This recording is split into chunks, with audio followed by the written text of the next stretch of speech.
2022 F1 Esports season was full of action. It's the final lap of this 2022 F1 Esports season. We saw some great overtaking. We've got drama on the opening lap, and Thomas Ronhard has the inside line. Thomas Ronhard trying to win his first esports race today. We had 6 winners from 5 different teams. Lucas Blakely wins the F1 Esports. Nicholas Longe wins the F1 Esports Japanese Grand Prix. Frederik Rasmussen, though, for the second time, will take a victory in F1 Esports. But Lucas Blakely, take a bow. You're champion of 2022.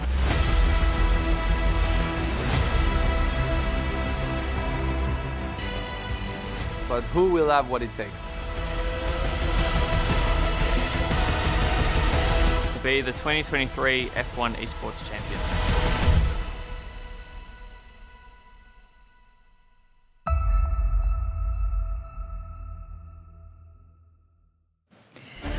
Welcome to Event 3 of the F1 Sim Racing World Championship. We are back. I'm Mariana Bravo. I'm going to be hosting you throughout this event. But of course, I am not alone. We have some introductions to do, some that you will be familiar with. I'm joined once again by our fantastic team of casters. We have with us Hayden Gullis and George Morgan. And you will see a special guest is joining us for Event 3, Marcel Kiefer. Marcel, welcome to the team. How are you doing? I'm doing good. How are you guys doing? Great. Happy to have you here. Thank you very much. Tell us a little bit about what you'll be doing with us. So today I will be taking over an expert analysis role, and I will also talk to the drivers in a more like laid-back area where we just have like a little podcast like Max Verstappen after the races and yeah, have a little bit of fun. Well, I can't wait to see how it goes, and we're very grateful to have you on the team. We're going to have a lot of fun. And guys, Hayden, George, we're back. Yep. Lots of fun ahead of us. Event 2 delivered lots of action. How are you feeling for Event 3? Oh, I'm absolutely buzzing. Event 2 was amazing. Some great action throughout the field, lots of overtaking. And with a lot more on the line this time around in Event 3, I'm sure that is just going to be heightened. George, I know you're very excited to be back. Very, very excited. I think off the back of what we saw, I think we could be on the cusp of seeing history in the making. I mean, Frederik Rasmussen still with a little bit of work to do, but hey, the groundwork is in place. And some of the other names that are also part of this series, also very fascinating to look at as well. We're going to be in for a corker. Event 2 was a very busy one, 6 races across 3 days, and of course the qualifying sessions. Let's have a little look at how everything went down in Event 2.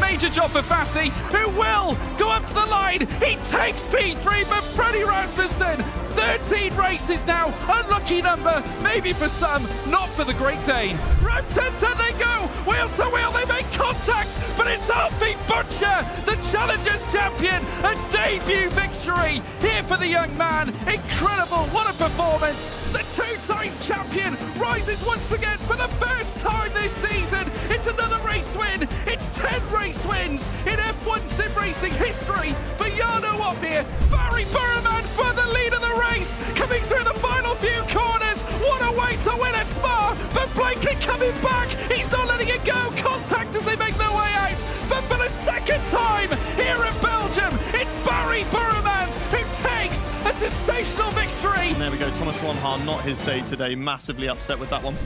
Nicholas Longe, he did select the dry tyres, but the game gave him the inters, so he's not going to be happy about that one.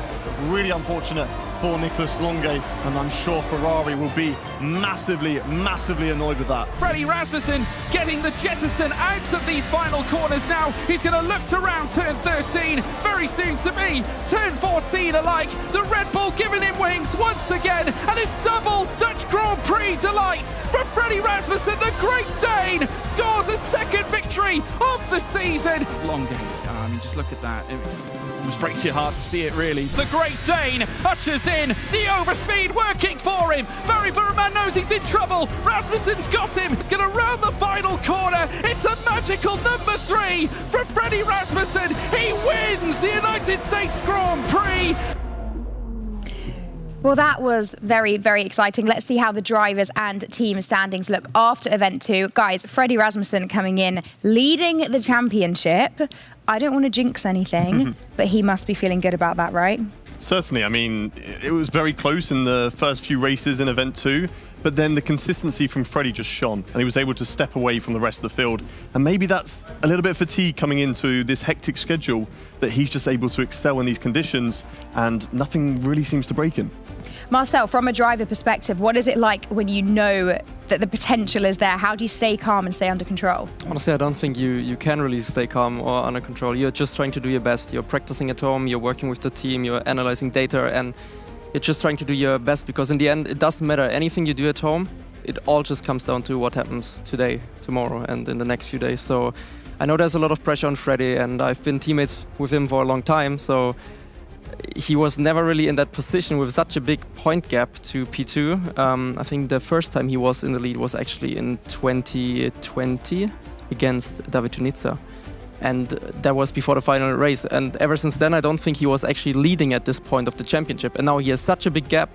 Also, his teammate is very strong. Josh is doing a great job to support him. But then we have a really strong lineup at Mercedes. We have the youngster Jake, we have Danny, we have Jano. Jano, anyways, always up there. Danny made a great step over the last few years. And we also have Ferrari there with a super strong lineup of Longway and Bormann. So yeah, exciting time for this event. And I think there's still going to be a major shuffle, especially at Vegas. I can't wait to see how it unfolds. As we can see from the constructors' standings there, George, still all to play for. It's not just about these drivers' standings, is it? No, it takes two to tango, and obviously that means both teammates need to score points. I think Frederik Rasmussen's got the benefit of having someone like Josh Ido, who is proven to score decent points, and he's going to be relying on him heavily. Much like Mercedes, you've got both Otmir and Benham as well. You know, you've got to work together. Try and advance your cause. I mean, Red Bull know that better than anybody. You guys have got more Constructors' Championships than anybody through the course of F1 sim racing historically. So, you know, Marcel partnering Freddie over those periods of time. But yeah, no, it's going to be all about the team aura, team ethic. Yeah. Lots of talk about Freddie, but let's have a look at some of our other race winners from Event 2 as well, because we had a real mix-up, didn't we? We can see here Thomas Vronhaar, Frederik Rasmussen, as we've mentioned, Alfie Butcher, Jarno Otmir, Barry Bormann. It was exciting. Alfie Butcher especially getting that win. That was something special, wasn't it? Yeah, he's been fantastic in qualifying, and the inexperience has kind of showed a little bit so far this season. It's a whole new environment. League racing is something completely different. You're at home, you're comfortable, but coming here, there's cameras, there's light shining, you've got all these elements that are going to be distracting. But it was good for him to get that first race win, because it's always going to be plaguing on your mind. Every time one slips away from you, the pressure is piled on top every single time you're put in that position. So it's good for him to get that first win of the season. And, you know, I'm sure he's certainly got the pace to get some more this season. And it'll be great for him to really show how good he is. And Barry Bormann there as well. Marcel, we saw a lot of emotion from the Ferrari camp last time out, didn't we? Yeah, I mean, especially with Nico, I felt very, very heartbroken. I was sitting at home, but I saw it, and I was just It was thinking, painful. Yeah, because it was no fault of his own, and he was doing such an amazing job, and the whole Ferrari team, how they managed it until the point when it actually happened, it looked like an easy 1-2 for them, and then it just all fell apart, and it is all a woulda, coulda, but if that would have turned out differently, then maybe at the moment Ferrari would be leading the championship, and maybe Barry would actually be way closer to Freddie. So it's these tiny margins where it really matters, and in the end, it was just crazy to see, and I think we will see a lot more to come in the next few days. Difficult pill to swallow for the Ferrari team. But our most recent winner, Frederik Rasmussen, we were able to hear a little bit from him. Let's hear what he had to say. Red Bull giving him wings once again, and it's double Dutch Grand Prix delight for Frederik Rasmussen. The Great Dane scores a second victory of the season. It's going to round the final corner. It's a magical number 3 for Frederik Rasmussen. He wins the United States Grand Prix.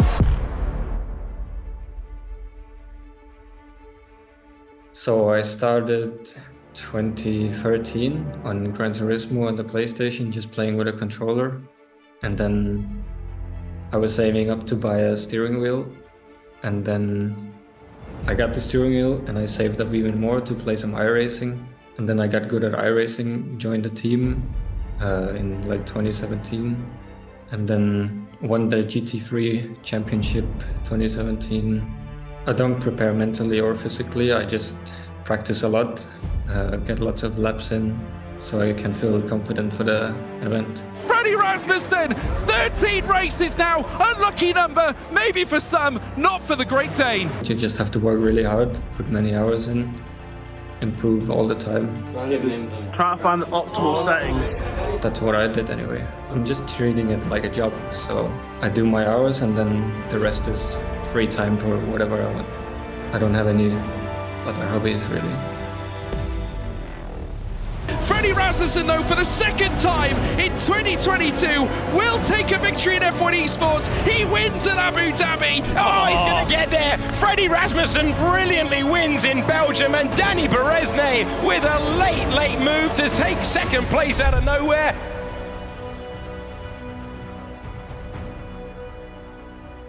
Lovely little piece there from Freddie, and some of his driver stats up on the screen there too. It feels like it's coming, but as I said, I do not want to jinx anything. But let's turn our attention now to Event 3. Another busy one coming up. We start with Mexico City and Brazil. Two really exciting venues. Yeah, some great tracks. Mexico, very difficult one. We're going to be getting into qualifying because track limits are so important there. You've really got to put the car over the corners as much as possible, cut them to gain as much time, but a little bit too far. Lap time over and you could be out in Q1. So it's going to be very, very difficult. And Brazil, what a fantastic circuit to go to as well. Yeah, I agree with Hayden. I think in terms of what we've got for Event 3, you couldn't have a better lineup of races to come. We've got some that we haven't even visited over the course of the championship, dating all the way back since 2017. So I'm really excited for what's to come. I think what's really interesting, heading back to Mexico, obviously if we remember last season, Rasmussen and Ronha came together. Yeah. Indeed. Marcel, what are some of the things we should keep an eye out for when we come to Mexico and Brazil qualifying? I mean, Mexico is very, very challenging because you actually have to attack the curbs, especially in Sector 1 a lot, and also Sector 2. You need to really perfect the line. You need to have an entry where you're staying as wide as possible while still cutting on the inside as much as you can.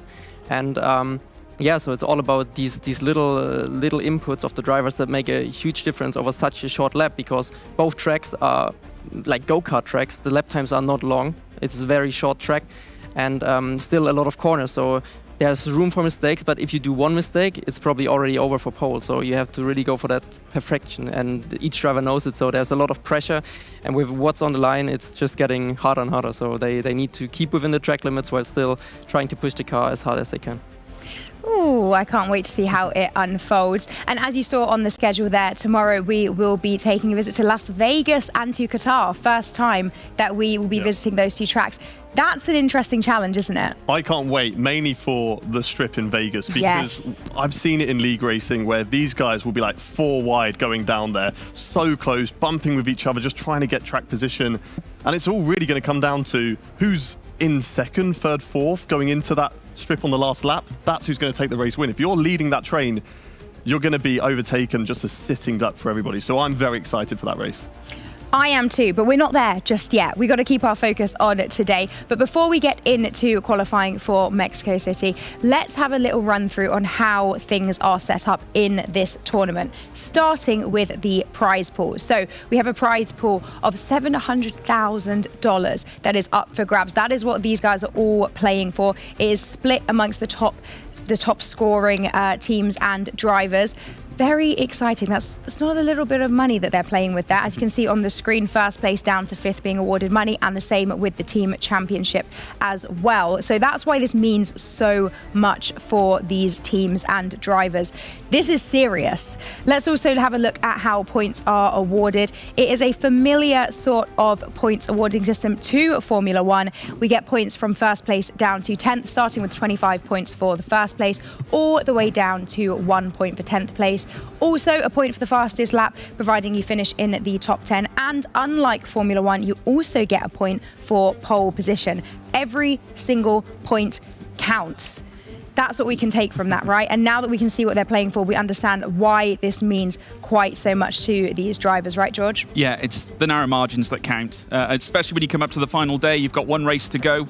it can make or break your championship. And especially when you've got the array of prize money that these teams have on offer all the way from P1 down to the back end of the grid, it could be the difference between winning, say, another 25,000 or another 50,000 or whatever. That is how close things really are. So, you know, they really have to give it all. Every point, like you say, counts. You've got to be in it to win it. Marcel, give us a little bit of insight on what the drivers will be thinking and feeling right now as we're in those final few minutes before you get qualifying underway. Honestly, all of them are just thinking, let's get going. Because like the longer you have to wait, the more intense it becomes, because you feel all of these emotions in your stomach. You have these thoughts, like some of the drivers have doubts, some have just fear because they know what's on the line, some have nothing to lose, so they're just like, okay, I will try my best. But in the end, it's all the same for them. Like, they're all very, very excited to get going, and they just want the session to get underway, and then, yeah, we will see how it turns out, especially with the weather chaos that we've seen over the last few races. A lot of weather chaos, that's a good way to put it. Who are you looking out for in this session, each of you, in terms of teams or drivers? I think qualifying has got to be the man of the moment in qualifying, and that's Alfie Butcher. His qualifying pace has been so predominant. He's always been up at the forefront as well. So I'm looking over at the Haas team, and I'm looking at him. George? I think I'm going to be keeping a close eye on the Ferraris. I think off the basis of them looking to bounce back after a difficult event 2, having the win essentially taken from their grasp at both Zandvoort and Spa. Obviously, Barry obviously took the victory, but then at Zandvoort, it was Longuet who lost out. And then, as a consequence, Barry lost out later on as well, and Rasmussen took it. So I'm intrigued to see how the Prancing Horses return here. Oh, yeah, it'll be interesting to see. They're just behind us. We have a very good view of that team in particular. And Marcel, who are you keeping an eye out for? Honestly, over the last few years, there has been a lot of development on Mexico. Initially, it was Freddy and Jano that were super strong, so I still have my money on them. But at the same time, I know how quick Nico is, and Barry is incredible over one lap, probably one of the quickest. Then we have the new talents like Alfie. We have Thomas since last year, who's also immediately showed what he can do. And then we had an interesting incident in the Mexico race too. But we are in quali, so let's not talk about that. But yeah, I would say I actually think Freddie gets it. I think Freddie will get pole. Yeah? I love this. Marcel's straight in with the predictions. That's what I'm here for. Okay, I think it's time for me to hand over to you guys to take this away, and I will be back when qualifying is done and we find out who is sitting on pole. Get ready, guys. This is qualifying at Mexico City. Yes, thank you very much, Ariana. Bravo. Thank you for getting us kicked off, ready for the start of this event 3. I tell you what, we're in for a treat, Hayden Gullis, because we have got 5 tremendous tracks lying in wait to close out this title. It all starts here at at Mexico City at the Autodromo Hermanos Rodriguez. 17 turns opened back on the 20th of November 1959 after breaking ground earlier on in that year. But as you can see, a major DRS straight heading down through towards turn 1. A huge opportunity for overtaking, but you've got a mixture of straight line speed sections, but a very technical sector 2 into sector 3, Hayden. Yeah, and that's where it's going to be so important in this qualifying session. So many areas around this track where you can make a small error and your lap is completely over. You know, you're talking about turn 1, 2, and 3. You've really got to cut the curbs as much as possible to gain so much time. But then the S's section, there's so much runoff. It's not like there's grass on the inside that, you know, gives you that bit of fear to not use that area. No, instead it's all runoff, so you can really attack those corners and gain as much lap time as possible. But as we said, you go a little bit too far, lap time done, you've got to get back into the pits, and it could cost you getting knocked out in Q1. It definitely can. And we spoke about fine margins. Fine margins are the essence of F1 sim racing as we now await the cars to make their way out on track. In terms of the current conditions, light cloud across the circuit. Now, if you remember last event, we had deluge pretty much right through the course of the event. So the drivers had to battle not only mixed conditions, but just wet conditions in the first place. They can be very tricky to manage. Yeah, certainly. No groans around the studio for this qualifying session. It is going to be dry, and it means that we're going to be able to see some great laps from these drivers. And that's what we love to see, because Mexico is a track, Marcel talked about it, it's a go-karting track. It's a very short lap time, and because it's a short lap time, it means that our times between all the drivers are going to be so small throughout the whole entire field, all the way from first down to 20th, meaning a small error. And that could just be, just a little compromise into a corner, missing the apex by a few margins. And that could be the difference between getting into Q2 and getting knocked out of Q1. As you can see right now, a lot of drivers on the intermediate tyres. If you are new to F1 sim racing, first of all, welcome aboard. you're in for a lot of excitement, especially in this qualifying session. You might be wondering, why are all the drivers on intermediates? It doesn't look like it's raining out on track. Is there something wrong with the graphics? No, not at all. Everything looks beautiful out on track. It is sunny, it is shining, but the intermediate tyres are on so that the drivers can just get prepared ahead of this session. This is the first time that these guys are going to be running on these rigs in an actual, full-on session. So they're just making sure that all of their equipment is working, making sure everything is working how it should be, the wheel, the pedals, they've got no issues there. But also, a few of them we spoke to in Event 2, they like to just have that delta time. They like to set a lap just so that they have something to compare it to. And obviously, the soft tyres, the lap time's going to be so much better. But it's just nice mentally to have that green in the top right-hand corner of your screen so you know you're improving, so you can keep on pushing. Yeah, but it's like a bar, isn't it? You've got to try and raise the bar. But first of all, you need a bar set to begin with. So that's exactly what these drivers are trying to lay down, just to instill somewhat of a foundation for when you then put the slick tyres on. As we now see the Kick F1 team returning with Thomas Ronhaar, and we'll have not necessarily fond memories of a trip round here last time around after coming together with Frederik Rasmussen last season. Speak of the devil has left the session, and they've got a technical crew currently around his rig. So already the frailty is starting to show. This is not the time, Freddie. This is probably the only reason why you would look at why Frederik Rasmussen could not win this championship as how it's going so far. And that would be technical issues for the driver, because his consistency has just been incredible throughout this season so far, especially as I talk about with this hectic schedule. We had 6 races last time. We got 5 races this time. It is a lot for the drivers to be getting on with, as Thomas Ronhaar out on track on those intermediates. Currently going fastest, but of course we're going to be seeing drivers improve later on when they get onto the soft tyres. Frederik Rasmussen still not into the session yet. We'll be waiting for confirmation if the session will be restarted, or will they get Freddie back in, or will Freddie potentially miss out because of he's got the pace and he's not missing out on too much at the moment, because there are drivers doing those intermediate runs.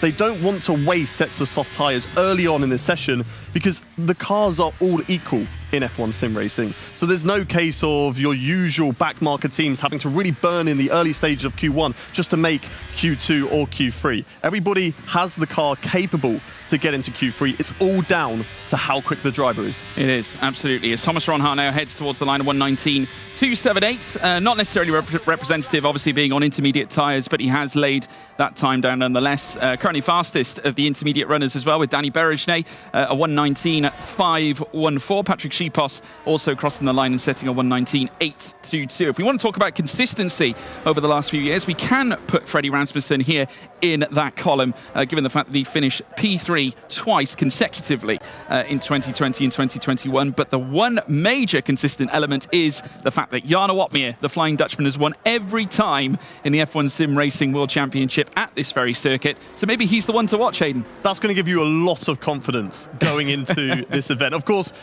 a lot of drivers still mathematically within a chance of competing for this championship still.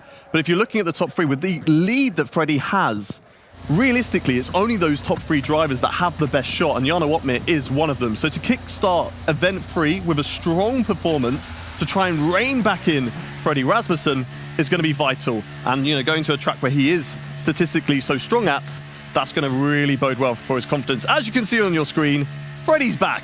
We don't have to worry anymore, and he's going out on some intermediate runs. As the track is so short, it gives you a lot more time between your qualifying runs, whereas if you go to like a Spa, for example, you don't have that much time. You need to really perfect when you go out on track, whereas now, it's a short lap time. Freddie can get back around, and of course, he's just been disconnected, so he's going to want to make sure that everything is working fine now he's back in the lobby. Yeah, 1, 2, Freddie's coming for you. Indeed, he's now out on track with the intermediate tyres on. So we will get a run on the green banded tyre to at least lay down somewhat of a foundation, which will give him an opportunity then to build heading through the rest of the session. We've still got 12 minutes and 15 of the realm to go as we tick on through. The Dane now heading through the double right-handers in his famed Red Bull. 3 wins so far this campaign, has actually matched his best results in terms of number of wins through a season. He's already equaled his best season off the back of Event 2 alone. So no, you have to wonder where he's going to be after Event 3, Hayden. Certainly so. I mean, if he carries on the form that he's carried over, especially at the end of Event 2, because Event 2 was very much in the mix quite early on. We had, so many different race winners. I think there's 5 different race winners in the first 5 races.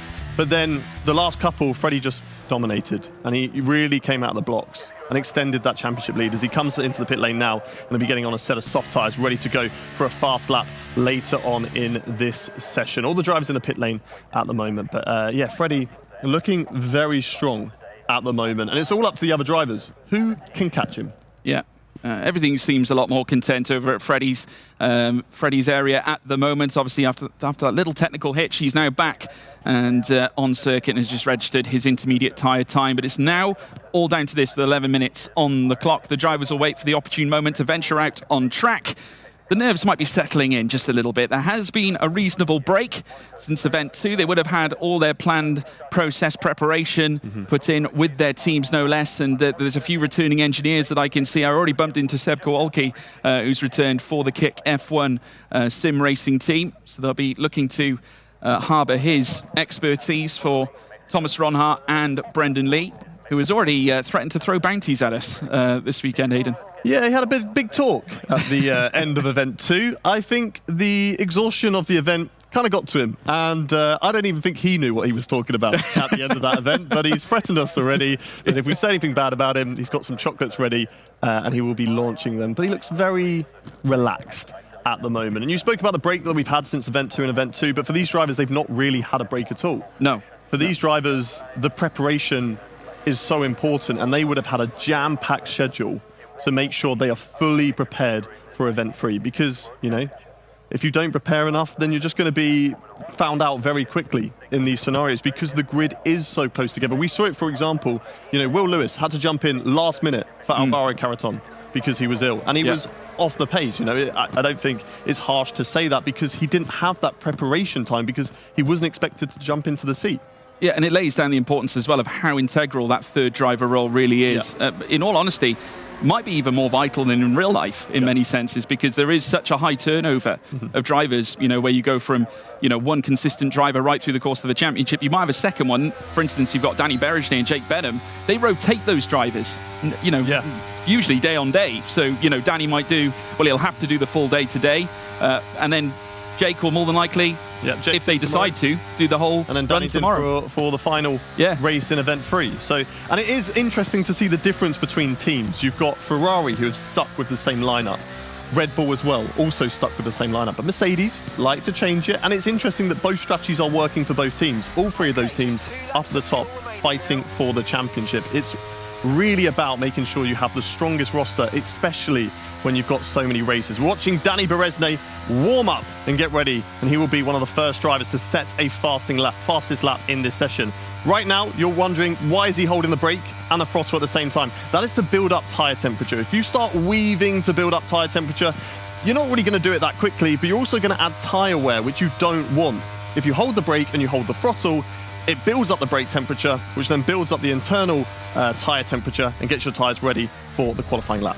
Yeah, Danny Berejnay coming into Event 3. 5 wins under his belt through his entire F1 sim racing career. 15 podiums and 8 pole positions. So he's got form where it comes to nestling in rapid lap times, and he's already a proven entity already this season. Both he and Jarno Opmeer pulled off a truly dazzling display back at Spa-Francorchamps, working as a team, ascending Mercedes from the bottom 10 up well within the top 10. And then, of course, Opmeer would go on to take victory in that same day back at Silverstone in truly gargantuan fashion. As now Berejnay makes his way through the first sector, he'll head out down towards the semi-straight, not necessarily as long as the home straight, but still enough for DRS, heading through towards turn 4, and he'll begin his run through sector 2. Very important to hit, certainly hook this sector up here, Hayden. Danny Berejnay, he's going to be getting our qualifying session underway as he heads into the hairpin. A double apex corner, but you want to hit both of them and then get back on the throttle, rise up through the gears and get the car over to the right for this incredible section through the S's. Ride the curbs as much as possible, but do not go over those white lines as you will invalidate. I feel like Danny Berejnay is a little bit cautious with those white lines, just wants to get that banker lap in. DRS now activated once again for the third DRS zone around this circuit. Hard on the brakes, then throw it into the stadium section. A very tricky section. Not a lot of grip around here. Gets the car over to the right to really maximize the speed through this stadium section. He's going purple at the moment. First driver on the soft tyre. tyres through the final corner. We'll get back on the throttle, then get it nice and tight to the inside, to the pit wall, across the line, and we'll get us started with a 1:15.043. Yeah, good banker to kick things off as well. Barry Brumand as well coming through the final corner in his own right. Goes second fastest, a 1:15.110 listed on the screen as now his teammate jumps him into second. This time Nicholas Longue with a 1:15.082. Here comes Wilson Hughes. Really tight to the inside as well. Once again, managing to go fifth fastest for a bit too Donoso. Incidentally, going fourth fastest. Patrick Schipos now moves up to sixth after nestling in an initial Inter's lap. It's now a soft tyre time of a 1:15.398. I know that Alpine have been going to work to try and improve their positioning. It's now Ismail Fassi, who certainly lit us all alight in event 2. He's now dropped to fifth because Jana Watmir ascends to third. In comes Tom Manley, also another talented young rookie. He's now sixth fastest. In comes Lucas Blakely, reigning champion, in seventh place. Jed Norgrove, who's impressed many as well. He now moves up to ninth. We got Alfie Butcher, who now moves up to second with a 1:15.047. Here comes Thomas Ronhart, who, like I said, not necessarily fond memories last season of this particular track at Mexico City. Yellow flags will not certainly concern him right now, though, as he makes his way out of the final corner at the Peraltada to the inside and goes third fastest. A great return so far for Thomas Ronhart. Of course, it's not necessarily to the nitty-gritty of pole times just yet, but in terms of mentality, that's where you want to be, because he didn't have it easy in event 2, Hayden. No, his qualifying pace is still very, very strong. We all know that, but in the races, a few of them just kind of fell away from him. It looks like Alvaro Carreton must have invalidated on his lap, the only driver not to have set a lap time. Interesting, Danny Beresne, first driver to set the lap time, but still fastest. Very close up at the front between himself and Frederik Rasmussen. Only 4 thousandths of a second separating those two. And then you've got Thomas Ronhart, a 1,000th behind Freddie. So it's going to be so close in this qualifying session. I cannot wait. Q3 is going to really ramp up, and this is going to get very, very exciting. Jana Watmir, you say he runs strong around here. He's still doing well. 6th position at the moment. 600ths off of the top spot, but it's very close down at the bottom. You know, one correction of a mistake that a driver could have had, and they could easily find a 10th of time. And a 10th of time can really rise up the field. But currently in that danger zone, we've got Pedreno, we've got Wilson Hughes, Brendan Lee, Patrick Schipos, John Evans, and of course Alvaro Carreton, who is yet to set a lap. John Evans, of course, looking to score his first points in his F1 sim racing career. Actually went close in quali on a few occasions to breaking into the top 10. I think at Spa he managed to start P11. So he has got the potential to do just that. He did very well at COTA as well. We went to Texas. We'll be looking to try and bring back some of that form that he had back then here in qualifying. But it's always important when you come down to those final minutes and you do your last runs of a particular session. There are the Mercedes pair, Danny Berejnay at the head of the order right now. The gap minute, as you alluded to as well, Hayden. And if we look across that top 10, and if you take into account the top 8, 81 thousandths between them, all the way from the top to P8, where Ismail Fassi currently sits. But if you want to really illustrate how tight this truly is, look at the top 3. I mean, you've got 4,000 separating Danny Berejnay and Frederik Rasmussen. You go down to third place with Thomas Ronhart, 5,000. And that's what we love to see about F1 sim racing. That's why we enjoy it so much, because the lap times are so close between all of these drivers. And it all comes down to who can handle the pressure on the day, who can come up with that perfect lap. That's what it's all about. It is all about perfection. And if you are just a little bit off perfection, you're going to be, sadly, further down the field. Our reigning champion, Lucas Blakely, down in P11. He's safe for the moment, but you know, he will be worried about those other drivers further down the field. Would definitely need to go out again. I'm looking at those guys at the front. Will they risk it? And Thomas Ronhart and Alfie Butcher have decided to do so. They have decided that they don't want to do any more in this Q1 session. They think their lap times are good enough, and they will see themselves into Q2, as has Nicholas Longue as well. They're deciding to be nice and chill. Danny Beresne is looking over at us. He's very comfortable at the moment, currently leading and at the top. I'm sure he's going to do something similar as well. Looking at the time on the clock, there's still 2 minutes 15 remaining, so there's still plenty of time for those drivers who are in the pit to still go out on that outlap and still be able to build up their tyre temps. As we're getting a replay now, George, what happened here? Well, Danny Berejnay coming through the final corner, of course, coming to an end on this particular lap. This is, in fact, the lap that would send him fastest and put him to the top of the timing tower. And he'll be looking to go out. Well, you probably won't be looking to go out should obviously follow in trend with what Thomas Ronhart, Alfie Butcher and Nicolas Longuet have done. Frederik Rasmussen as well. If you take that into account, and if it is gospel, he'll be safe in P2 as well. But we have got every car from P7 down. Of course, Alvaro Carreton, the only car not to set a valid lap time on the board. So huge pressure, high stakes on the realms of Alvaro Carreton, because he hasn't even got a delta to measure against. No, certainly not. And that is going to be difficult because you just want to see, you want it to be green. It helps mentally to get yourself prepared over the course of the lap. As we're watching Wilson Hughes, he's going to be the first driver.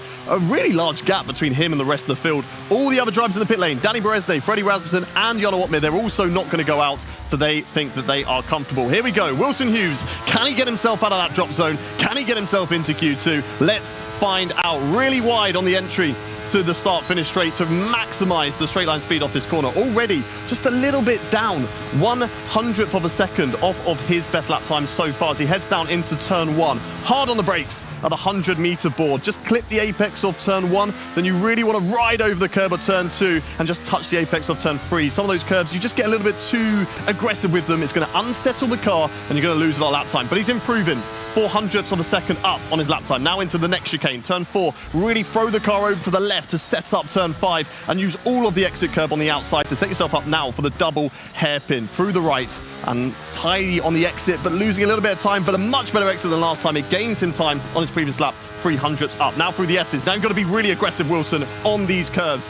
You need to gain as much time as possible, especially through this left-hander. Cut it as much as you can and as much as you dare, and he gets that very nicely indeed. Loses a slight amount of time as he heads into the final sector. He is still up, though, and it's looking good to get himself out of Q1. Yeah, certainly is. Coming through now the final portion, coming through the stadium now before he then reaches the Peraltada. A little bit rough over the curbs there for Wilson Hughes. 2/3 of this team being represented by the nation of Scotland. Wilson Hughes being one of them, makes his way up towards the line, does improve, but only enough for 15th fastest, which puts him in severe danger. Here comes Barry Bruman now, making his way through the final corners, across the line. He'll ascend to 6th, can't even break ahead of his teammate. Here comes Jed Norgrove, the AlphaTauri. Again, a great qualifying so far for Norgrove, who goes 7th fastest, but in comes Patrick Schipos, looking to aid Alpine into a necessary improvement that they need to build their championship. Donoso comes across in 11th. Here comes Lucas Blakely. He goes fastest here in this Q1 session so far. In comes Ruben Pedreño. He stays 15th. Alpine in serious trouble. Ulas Gilderim currently 14th as well. Brendan Lee, he moves up to 12th, relegates Ruben Pedreño. Alpine, both cars out. Alvaro Carreton going 11th fastest, now down to 12th with John Evans nestling in a P8 time, and Josh Edu now nestling in a fastest lap. The first 1:14.947, the first 1:14 of the session, and the only one of the session, Hayden Gullis. He do be safe, and he is top of the board as well. Josh, what a fantastic lap. He was in that danger zone. There was so much pressure on him to hook it up, and he puts it right at the top of the board. Sadly, though, for those drivers down at the back of the field, their day is done for now. They're going to have to think about that qualifying session later when we go to Brazil, but for now, they're just going to be setting into it. Sadly there for Wilson Hughes, the first driver to get that lap across the board, but it was not good enough. Patrick Schipos also down there, P20. Pedreño, as you said, not a good day for Alpine, which we just keep on seeing so far this season. I think sadly for them, this season is pretty much done, although they are in a battle at the back between them and Aston Martin at the moment, so it's not going their way because Aston have done a better job. Ulas down there in 17th position, and Fabrizio Donoso in the Aston Martin also out in Q1. Brendan Lee just about surviving by 3/100ths of a second there. Yeah, for what you say, Hayden, he might start throwing chocolates at you. But yeah, I think we're good. Oh, he's reaching. No, it's just his water. We're okay. Yeah, just a reminder of the eliminations, folks, on your screens. Fabrizio Donoso, unfortunately, out, as is Ulas Gilderim, Ruben Pedreño, Wilson Hughes, Patrick Schipos. A really tough day at the office, indeed, for the Alpine team. And looking ahead to Q2 now, they're obviously not with a chance to progress. No shootout for them. So it's all about strategy now. Yeah, certainly so. Their team now are going to have to decide about what they do, and obviously all the strategies are going to be different depending on where you are on the grid and in the field. And the difficult thing for them as well is that they just have to stay in their seats. They can't get out and be like, okay, my day's done, I'm going to go chill now. Now they've got to stay in their seats. But Claire is with one of our drivers who unfortunately has been knocked out in Q1.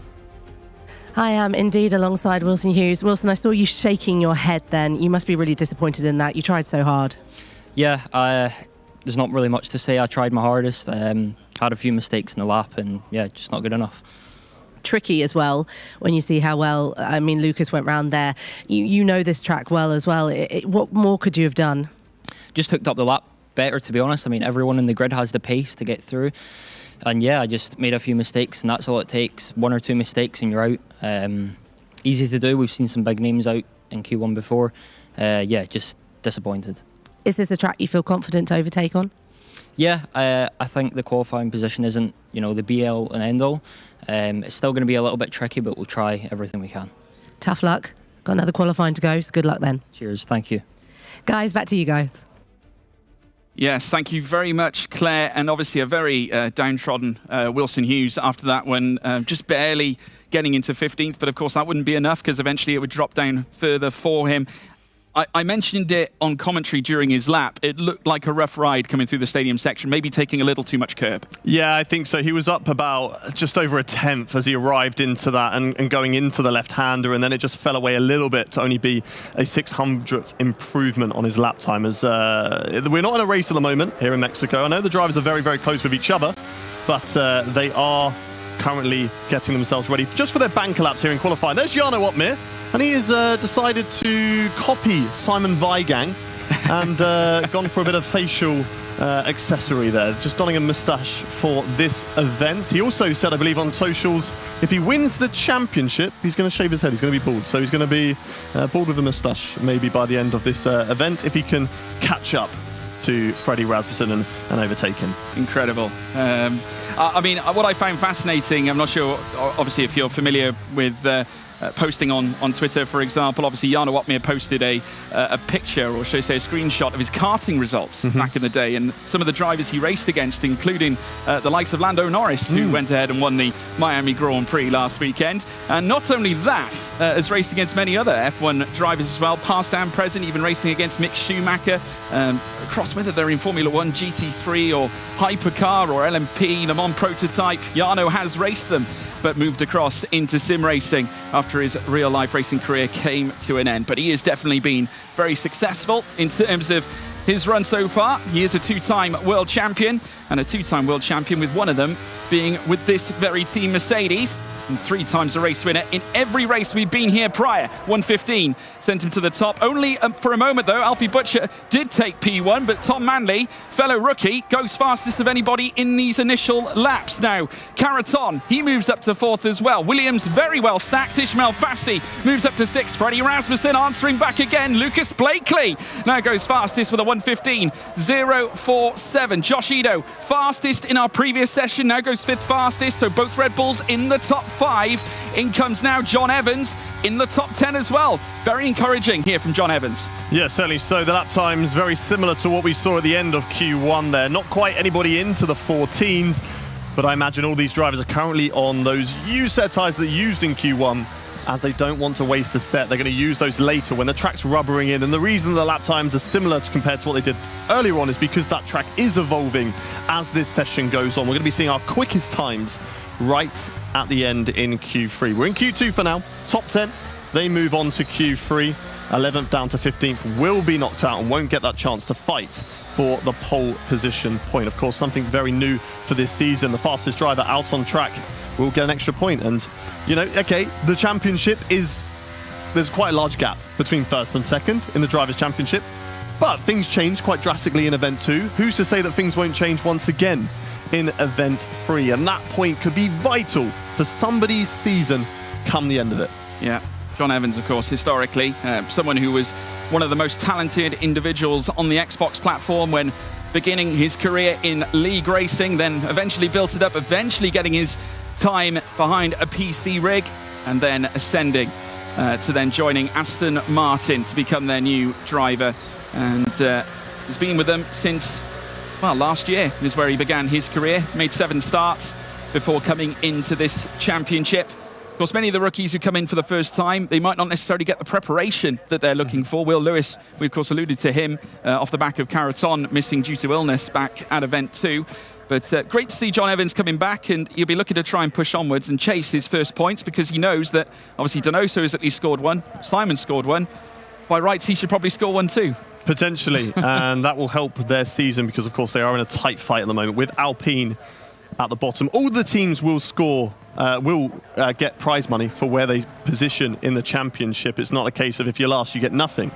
But, you know, those extra positions are going to gain you some valuable bit of dough in your bank account, aren't they? So these guys are going to be fighting for that, and that just means there is battles going on all the way throughout the field. It's important. It's not just a case of, okay, no longer in the fight for the Drivers' Championship. Who cares anymore? You know, you're still fighting for something with the team. As Wilson Hughes there, not looking very happy in the background. We saw a shot of Fabrizio Donoso earlier on when we were looking at John Evans.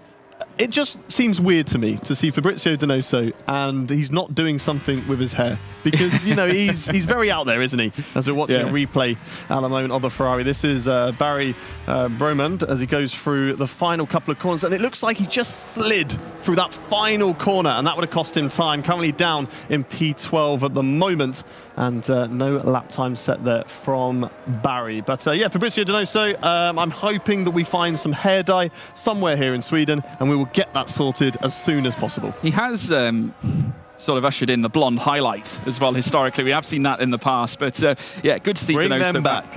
Yes, bring it back. Let's see it again. And of course, again, another driver with a moustache historically too. So yeah, we never know. We might see it back. Danny Berejnay, everybody. Now making his way through the stadium section in his own right, just preparing for yet another final fast run here in Q2. The timer now ticking in. Well, we've got a couple more laps that they can usher in before the very end. 7 minutes and 40 to go in the session. Here comes the Hungarian. Now crossing the line to commence his flying lap. DRS will be available to him now. He opens up that rear wing and sends it down in towards turn 1. Take us through it, Hayden. Here we go then. Danny Berejnay will have a brand new set of soft tyres to set a lap time on. Will it be good enough that he can sit back and relax at the end of this Q2 session? Let's see. Rides the curve through turn 2, nice and tidy through turn 3, and using the exit curve. DRS then back open. Another moment just to relax, get yourself prepared for this tricky section through the left and the right. Really tight through turn 4 to open up the turn 5 corner, because that's going to maximize your exit and set yourself up very nicely for this double apex corner. Not too close to the first one, but really go over the second apex there. Use the exit curve and prepare yourself for the S's. Danny was a little bit cautious first time around. We watched him through this section. Let's see if he's a bit more aggressive with the curbs, or does he not need to be, because his lap time was very strong in Q1. Nice and tidy through the S's there. Get the car over to the left. A lot of runoff area. That means a lot of track that you can use over that white line, but don't overstep your mark, otherwise you're going to invalidate. Nice and tidy right on the white line. Kiss the apex through the stadium section. Really cut the corner. A little bit of a, just lost the rear end slightly. Was able to catch it. He's going to lose slight amount of time, but not too much. Keep it tight to the line, and it is going to be into the 14s. It's a 14.8 and a very strong lap from Danny. Fantastic lap from Danny Berejnay, but trumped by Nicolas Longuet with a 14.760. Barry Brumand now joins his teammate. It's a 1-2. Now remember, we saw the lockout back at Zandvoort. I appreciate it's only Q2, but who knows what's to come later down the line. The two Mercedes line astern in third and fourth, split by Jed Norgrove, who ushers in a time, as does Caraton, 14.9. Butcher now raises the stakes with a fourth place visit with a 14.897. Here comes Brendan Lee, seventh fastest. Ishmael Fassi now coming through the final couple of corners here through the Peraltada. Currently in the drop zone, needs to ascend. I appreciate though he's got one lap left to do it in. Fifth place for Ishmael Fassi. In comes Frederik Rasmussen. Can he usher in a decent time? Yes. Fifth fastest for the Dane. In comes Thomas Ronha at 14.701. And Josh Edo going ninth fastest, less than safe. He'll be looking for better when his next run comes along. That is a great lap from Thomas Ronha. 600ths of a second quicker than his closest rival, the Ferrari of Nicolas Longuet. It's looking good for Thomas. You can just see the little smile on his face. He's happy with that lap. He knows that was a good lap. And to get a good lap this early on in Q2 is going to set yourself up very nicely, because now he can chill. Looking at that lap time, I think he could be safe. He can now sit back, retire from this session, and get himself ready for Q3. And to do that as well, it's going to give you extra set of tyres to go for those 3 laps in Q3 and really push it. Every single one of those laps is going to give you that advantage to really dial yourself into the rhythm of this circuit and give yourself that best chance to shoot out for pole position. We know Thomas Ronha, he's a fantastic qualifier, and he's going to be one to watch by the end of this session for sure. He certainly will. He's registered 6 poles in his F1 sim racing career so far, and you've got to factor in that he only actually debuted last season and was one of the favourites for the title as well. It actually came down to the final moments, and this, of course, being one of the rounds that might have implicated Thomas Ronhaar not actually claiming that title after coming together with Frederik Rasmussen, though he did finish 3rd in this race last year. So who knows, he might yet be able to come back fighting once again. He's had 3 race wins in his career so far to boot too. There is Nicolas Longuet, once again back in the rig for Ferrari. Someone who is currently on 359 career points in F1 sim racing so far. Little shake of the head, maybe just a little bit malcontent right now, but I'm sure you'll be looking to head out back again. He hasn't got necessarily anything to be too unhappy about because he is second fastest. They're not first and second. No. And, you know, when you're racing drivers, you want to be at the top. Well, we saw what they could do at Zandvoort, didn't we? Exactly. And, you know, for Thomas Ronhaar to be 0.06 of a second quicker around here, I'm sure Nicolas is looking at the lap that he's just done, because I said earlier, you're looking for that perfect lap. And I'm sure there are certain little parts around the lap that you could have thought, I could have rode this curb a little bit more, or I maybe was a bit too aggressive there and the car was unsettled slightly. So he's going to be looking at the lap and thinking, right, where can I improve? So with these drivers, even though you look at them in second place and think, they must be delighted with that, they know where they could have found more time, and they're going to be looking for that in maybe this session, maybe Q3. I think Nicolas Longuet could be one of those drivers as well that they can relax for now and really go for it in Q3, but time will tell. We've got somebody on an outlap at the moment. That is the Mercedes of Danny Berezne, first driver to exit the pit lane. And we have also got a Ferrari out on track. Nicolas Longuet, not comfortable, not safe. And he's one of the first as well. You know, if you're unsure whether you're safe or not, it's best to be one of the last drivers to cross the line to start that lap, because then at least if you are safe and you watch the lap times come in, you can bail out of it at the last minute. And whilst your tyres will have a slight amount of wear, they won't be as worn as a driver who has done a full push lap. Yeah. Not an unfamiliar scene either to see Jarno Opmeer just outside the top 10.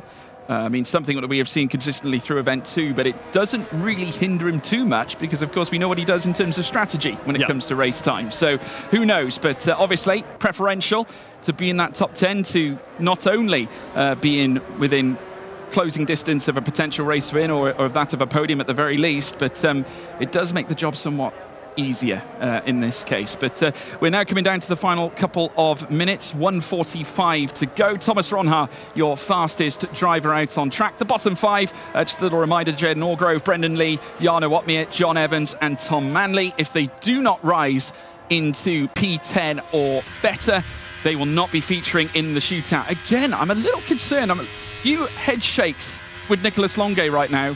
What do you think's going on, Hayden?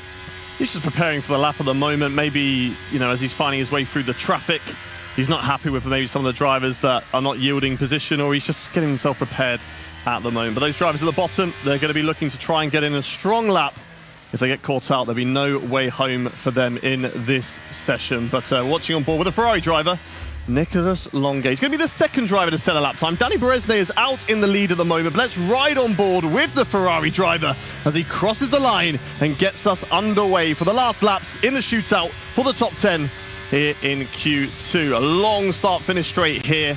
Really just a time to reflect on the rest of the lap. But this first corner is so important. You make a mistake here, you're catching time throughout the rest of the lap. But it's nice and tidy through the first corner. Good ride on the curb through turn 2. And as you can see, a great improvement. Already 0.06 of a second up. And that will be enough to match Thomas Ronhaar in this session. Going now in towards turns 4 and 5. Purple through sector 1 at the moment. Open up turn 5 and get back on the throttle. Not too aggressive, otherwise the back end will step out on you. Far away from the first apex, but gets in nice and tidy on the second to maximize the exit off the corner. Still about 0.06 of a second improvement as he enters the S's section. I think he was a little bit offline there, but it is still an improvement on his lap time through the second part of the S's. Ride the curbs, but don't invalidate. Nice and tidy there. Great from Longuet, but it was actually down his lap. Look how much time he's losing compared to his previous delta. Danny Berezne, though, is on a lap. He's going to be coming through the final corner, and can he put himself at the top? Yeah, we'll soon find out. Coming through now to the stadium section. Now, that was a very clean run through that final semi-chicane. Of course, a personal improvement in the second sector, purple in the first. Across the line comes Longe, goes fastest immediately, a 1:14.650. Jed Norgrove, he will not improve. He's eliminated. Tom Manley, his teammate, goes 8th fastest. In comes Barry Bruman, Ferrari 1 and 2. Here in Q2 to boot. In comes now Alvaro Carreton, the Spaniard ascends to P6. In comes Alfie Butcher, he takes P6 this time. Brendan Lee, the two-time champ, P10 on the bubble. It's certainly not safe because Jarno's relegated him. Freddie Rasmussen now 4th fastest, drops the Flying Dutchman down to 5th with Danny Berejne now in 6th. Josh Ito up to 8th. So both Red Bulls going through, but Ismail Fassi, what a shock, out of qualifying. One Williams driver just sneaking into the top 10. But sadly for the other one, their qualifying day here at Mexico is done. But both Ferrari drivers, very strong, 1 and 2, just like we saw in Zandvoort. Could that continue over the rest of this qualifying session? They're very happy with that. But Nicholas will be looking at that lap time again. He lost a lot of time at the exit of the S's section, and he knows where he can improve. So there is more lap time to find around this circuit, and they're really going to be pushing it. There's the the Red Bull drivers. They are both through with this session. Josh, great lap in the first qualifying session, this time just on the cusp. P8, Alfie Butcher, another driver, just on the cusp as well, in 9th in this session. But it's all Ferrari at the moment. Nicholas Longe, Barry Burman, very, very strong from both of those. Yeah, absolutely. I mean, you've got 3 of the big players in terms of teams currently now making their way to the shootout. We've got Red Bull, Ferrari, Mercedes. Those are the ones we want to see as well, certainly considering that they're all battling for the championship right now. So, I mean, obviously Ferrari in a great vein of form. They haven't missed a beat really in terms of qualifying since Zandvoort. You know, they're right on the pace, but you know, fabulous stuff certainly from that pairing. And we've got to look at Jarno Opmeer getting into the top 10. Remember, he was in that bottom 10, should I say the bottom 5 in Q2. So there was a good chance that he was going to miss out. But you know, Ismail Fassi, major shock, Hayden. Yeah, certainly so. Although, if we compare the two rookies between Fassi and Alfie Butcher's been the better qualifier, but I feel like Fassi's been the better race driver. Unfortunately, though, he has been knocked out. He won't make it into the top 10, but he does have the delight to speak to Claire right now. Yes, indeed, Hayden. Ismail, Hayden was just saying there that he felt that qualifying is maybe not your strongest point, but you do make up for it in the race. Are we going to see a strong performance from what was maybe a disappointing qualifying session? To be honest, it's not a disappointing qualifying session. I didn't expect that much for this track, but I mean, if I was in Q3, I would have knocked out Alvaro. So one of the cars is in Q3, which is the good thing about this. And yeah, obviously I will try my best in race as I've been doing the last 7 races, and hopefully we can get some points. Okay, so that's really interesting. You expected to kind of not struggle, that's not the right word, but you didn't expect to be in the top 10 with a track like this? I mean, I messed up the last corner, but that'll do it. yeah, I mean, one of the cars is in Q3. We will focus on getting points with both cars, and hopefully, yeah, we can score. There's one McLaren out in Q1, and they are in front of us by 10 points, I think. So yeah, that's the main goal for us. Talk me through the race then. How are we going to fight this one through? How are you going to end up in the podium positions? Well, that's a big goal. But yeah, hopefully, who knows, maybe I get the podium. Who knows, indeed. Good luck. Another qualifying session coming up this afternoon. Guys, back to you. Yes, thank you very much. Claire Cottingham standing by, of course, with Ismail Fassi giving us his thoughts after his qualifying session. It certainly was a struggle for him, but like he quite rightly says, I mean, if he goes through, then Alvaro Carreton doesn't, Hayden. Yeah, certainly so. It's that sort of double-edged sword, isn't it, for Williams, sadly for them. But Fassi has, as we have seen, great race driver, very aggressive in terms of not afraid to make an overtake, whereas a lot of these drivers don't sometimes feel like there's much reward for making an overtake because the DRS trains are so strong around here. You start battling with a driver through a corner, you lose that gap of a second to the driver in front of, and then you've lost the train, and then you're just a sitting duck, and there's no way to catch back up. So you've got to be very strategic with your moves. But Fassi seems to be able to pull them out of the bag. I'm speaking about Austria when he was doing the switchbacks through the final couple of corners and really able to gain on those drivers. So if there's a driver who can come through the field, of course, Fassi is going to be one of them. Yeah, much like Jarno Watmir, seems to master the alternate strat that gets himself into the mix come the very end, and a little wave to boot as well. Always great to see Ismail Fassi here and racing, and certainly been a shining light for Williams so far this season. But looking ahead, obviously that man's got a bit of work to do, and no doubt looking to try and chase down his 4th consecutive race win here at Mexico. It's a possibility, certainly for Jarno Watmir. We'll have to wait and see. I'll tell you what, pole position would be delicious, certainly here at Mexico, and then we'll tee up a nice run, hopefully, for Sao Paulo later on. Yeah, he'll be licking his lips or licking that moustache if he is putting it on pole position, wouldn't he? But yeah, I mean, you start at the front, it gives you the best opportunity, but is that always the case in F1 sim racing? We saw it in Silverstone that he was, 4th position, I believe, in qualifying after the grid penalty, and he said to us after the race that didn't really matter to me. I wasn't too fussed about it because whether you start first or you start 2nd, 3rd, 4th, you're kind of still in that fight for the race win. So he'll be wanting to put himself, of course, further up through the field, but it won't be the end of the day if he doesn't quite get that pole position. Yes, okay, you miss out on that point, but he'll be focusing on those bigger points come race day. Absolutely right. Indeed, the 2 Red Bulls as well, focusing on bigger dreams in their own right. Both Frederik Rasmussen and Josh Ido impressing so far in quali. Ido, remember, fastest in Q1. Freddie, very much in the mix, was obviously in the top 5 in that previous session as well. Fabrizio Donoso also just waiting pensively in the midst. Obviously, Aston Martin not with a representative in this latter point in qualifying. John Evans, of course, making it through to Q2, but unfortunately being eliminated down in 14th, so they're going to have to work something out on the strategy. No doubt all smiles back at Ferrari. Jonah Martin's on the right-hand side, no doubt delighted with the way they've approached things so far.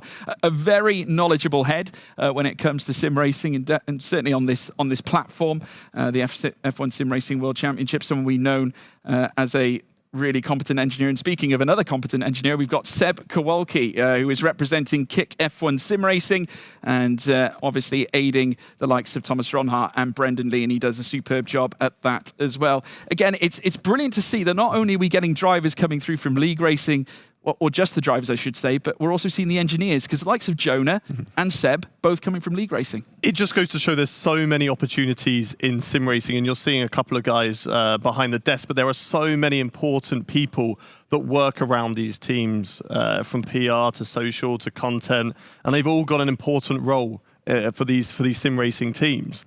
And that's the great thing about it, that, yeah, okay, you might enjoy sim racing, but you might not be as good as these guys, and unfortunately you might think, okay, I can't put in the dedication, the hours to be that good, but you're knowledgeable about sim racing, you understand strategy, and you can work on that aspect of it to find yourself a career and work with a Formula 1 team, which of course is so many people's dreams. So it's great to see, and it's great to have them in the studio and to have such a close relationship with the rest of the drivers. There's a couple of cars down there. They've only got 1 car in the field, and of course Kick is one of them.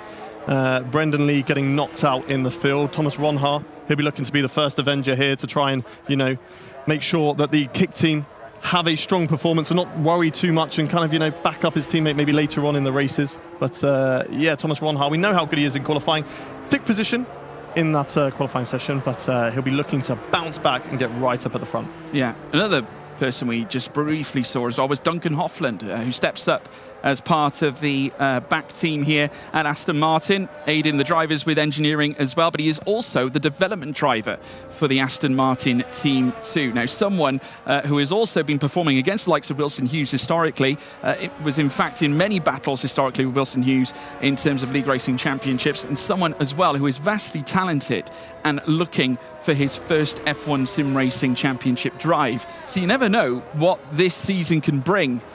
We have silly season in Formula 1 in real life. We also have silly season in the sim racing world as well. So there's potential for Big Dunk to make his way into the team for next year. Certainly so. I mean, Aston Martin have scored points so far this season with Simon Weigang and also Fabrizio Donoso, but they're not fighting up at the front. In fact, they are at the bottom of the field at the moment. So maybe they are going to be looking in their own roster, in their own ranks, at other drivers to maybe come through the field or around other teams. That's the great thing about now being back in a LAN event.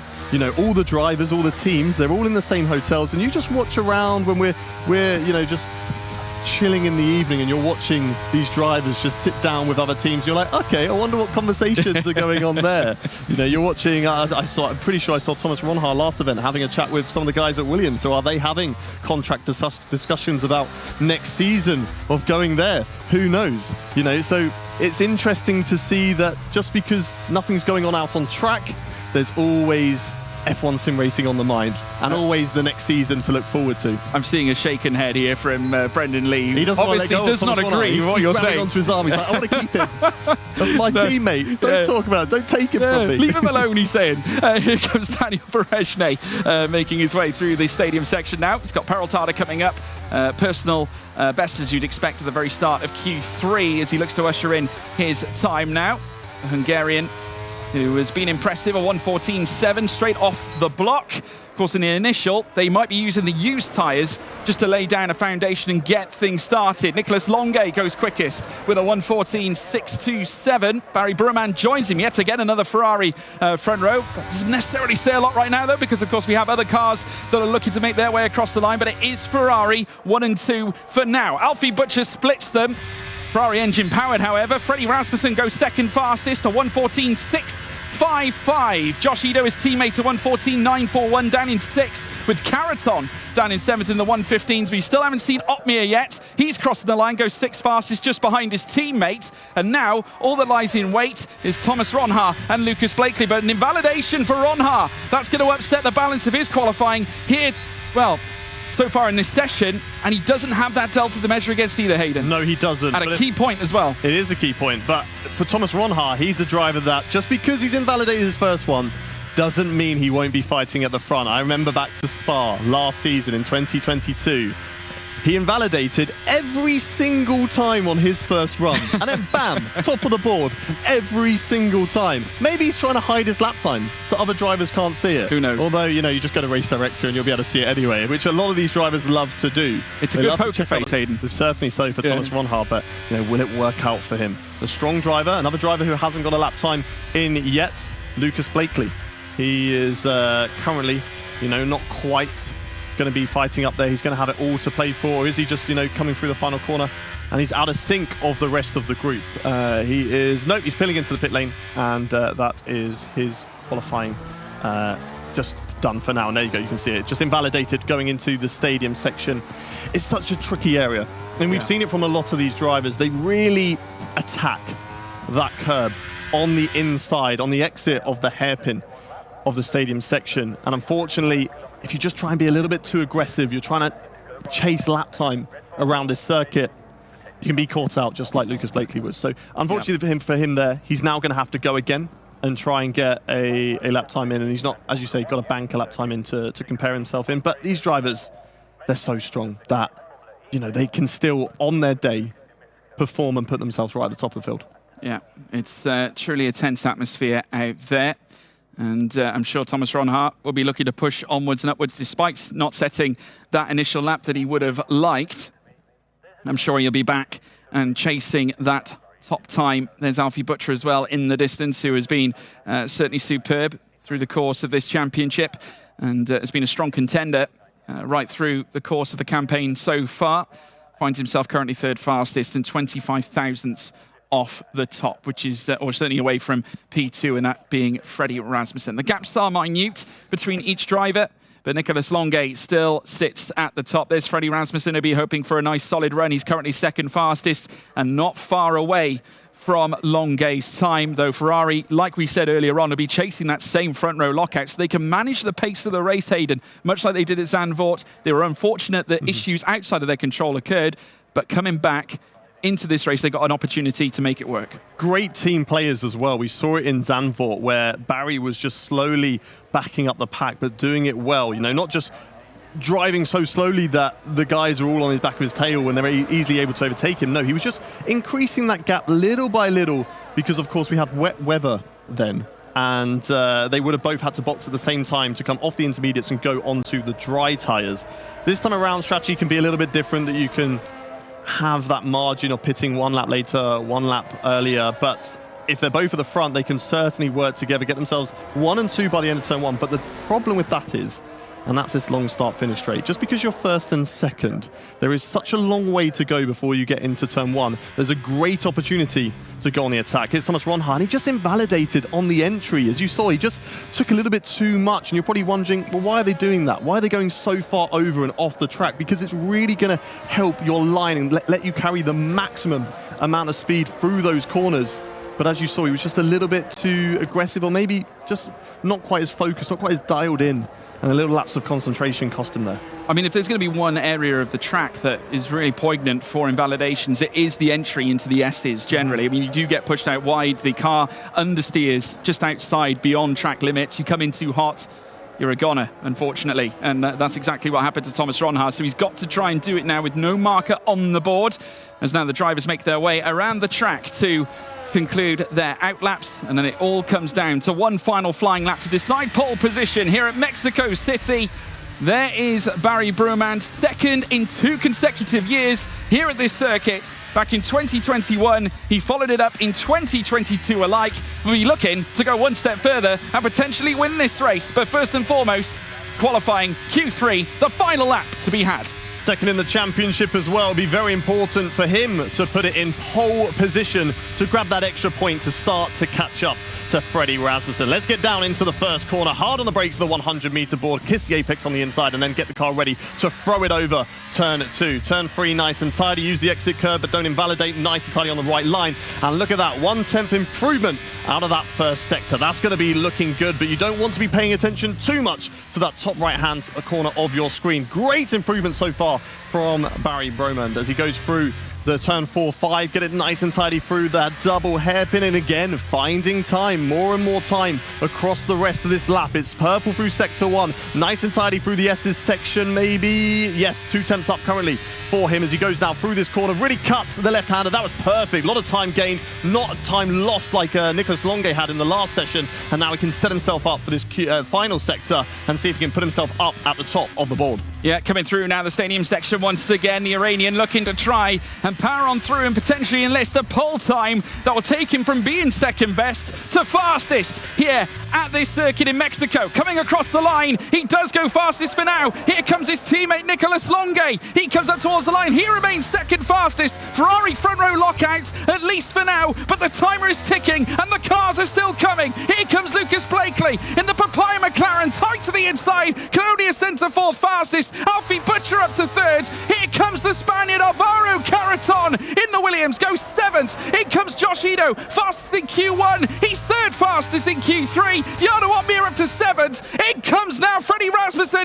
He splits the Ferraris, joins Brumand on the front row of the grid. For now, Thomas Ronhaar. Where did he sit?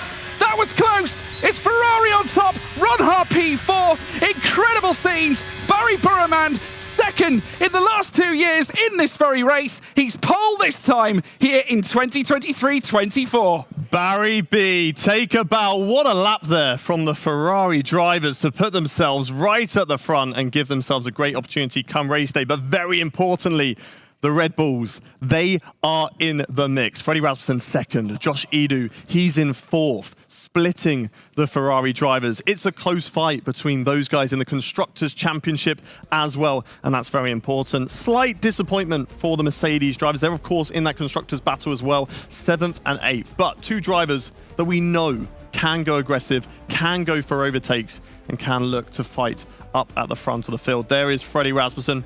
He will be happy. He doesn't look happy at the moment, but he will be happy with a second place.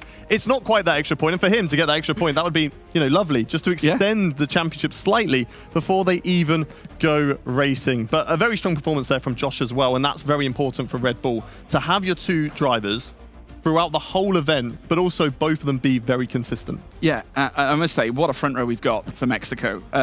You've got Barry Brumand, who... Top 2 in the championship. Well, go back to Zandvoort. The battle for the lead of the race. Remember, Rasmussen set it up his inside. It was a very controversial moment. He didn't remember it, though. Remember, we asked him. He didn't remember it. He doesn't remember what happened. Yeah, he suddenly lost his memory for a brief moment. But hey, listen, this is exactly what we want to see in F1 sim racing. We've got 2 championship contenders, currently Ps1 and Ps2 in the title race. Ferrari and Red Bull going at it for the Constructors' title. This is truly fascinating, Hayden. It's not just what they do from the front row, it's also Longuet. on the second row of the grid. Yeah, he'll be very important, but I think P3 is a great place to be because Barry can position his car so that Nicolas Longuet can get that slipstream all the way down to the first corner to maybe try and potentially be 1-2 as they get through to the first corner. We can find out whether that will be the strategy come race day because Claire is talking to our pole position driver, Barry Bromand. I am indeed a very, very happy Barry.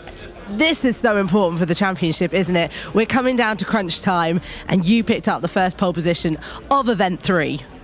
Yeah, first of all, super happy. Like, I think in Q1, because, you know, we have some 15 minutes to set up warm-up, I couldn't really do much lap because there were some issues with the game. And then, but I'm super happy. I was just getting up to speed, like, in Q1. Q1, I wasn't feeling confident. You can even check the radio. I was saying, why I'm, like, not really rusty. But then I was just getting better, and of course only had one fresh new soft. And I'm so happy with the pole, and good job for my teammate Nico. He was flying all session. And as you can see, my last corner was not the best. I went a little bit wide there and lost like 40, but I don't mind it as long as it's pole. A standard driver looking behind us to see his own lap going on behind. They can't see that, unfortunately, so we'll have to point that out to them. Yes, you mentioned your teammate there, Nicolas Longuet. It was about to be a Ferrari lockout. Just at the end, Frederik Rasmussen, that person that could beat you to the championship, split you both. That's frustrating, isn't it? Yeah, I mean, but of course we knew Freddie is really fast in this track. He got pole, I think, 3 times in a row. And of course, Freddie is super talented. But I really thought my lap is a pole, and then I was watching Freddie lap, and then when I saw I got pole, I was really happy. But it's still in this track, 1-3, 1-2 doesn't really matter. We still, if we played it well, I think it will be fine. And you've got a chance to use your teammate a little bit there. If you get, quick off the line, and then you can kind of squeeze the Red Bull out, surely. Not that I'm giving away your strategy or anything. No, I don't even know exactly. We haven't even spoken about strategy. After quali, I'm here. Still the adrenaline and heart rate is on top. But we're just going to, for 2 minutes, going to celebrate the quali. And then for now, focus on Brazil quali. And then after the quali is done, we're going to think about the strategy, of course. Event 2, we talked a lot and we had a fighting talk. Have we got fighting talk here today from Ferrari? Are we going to see this weekend no tears from Ferrari? I hope so, but in this championship, anything possible.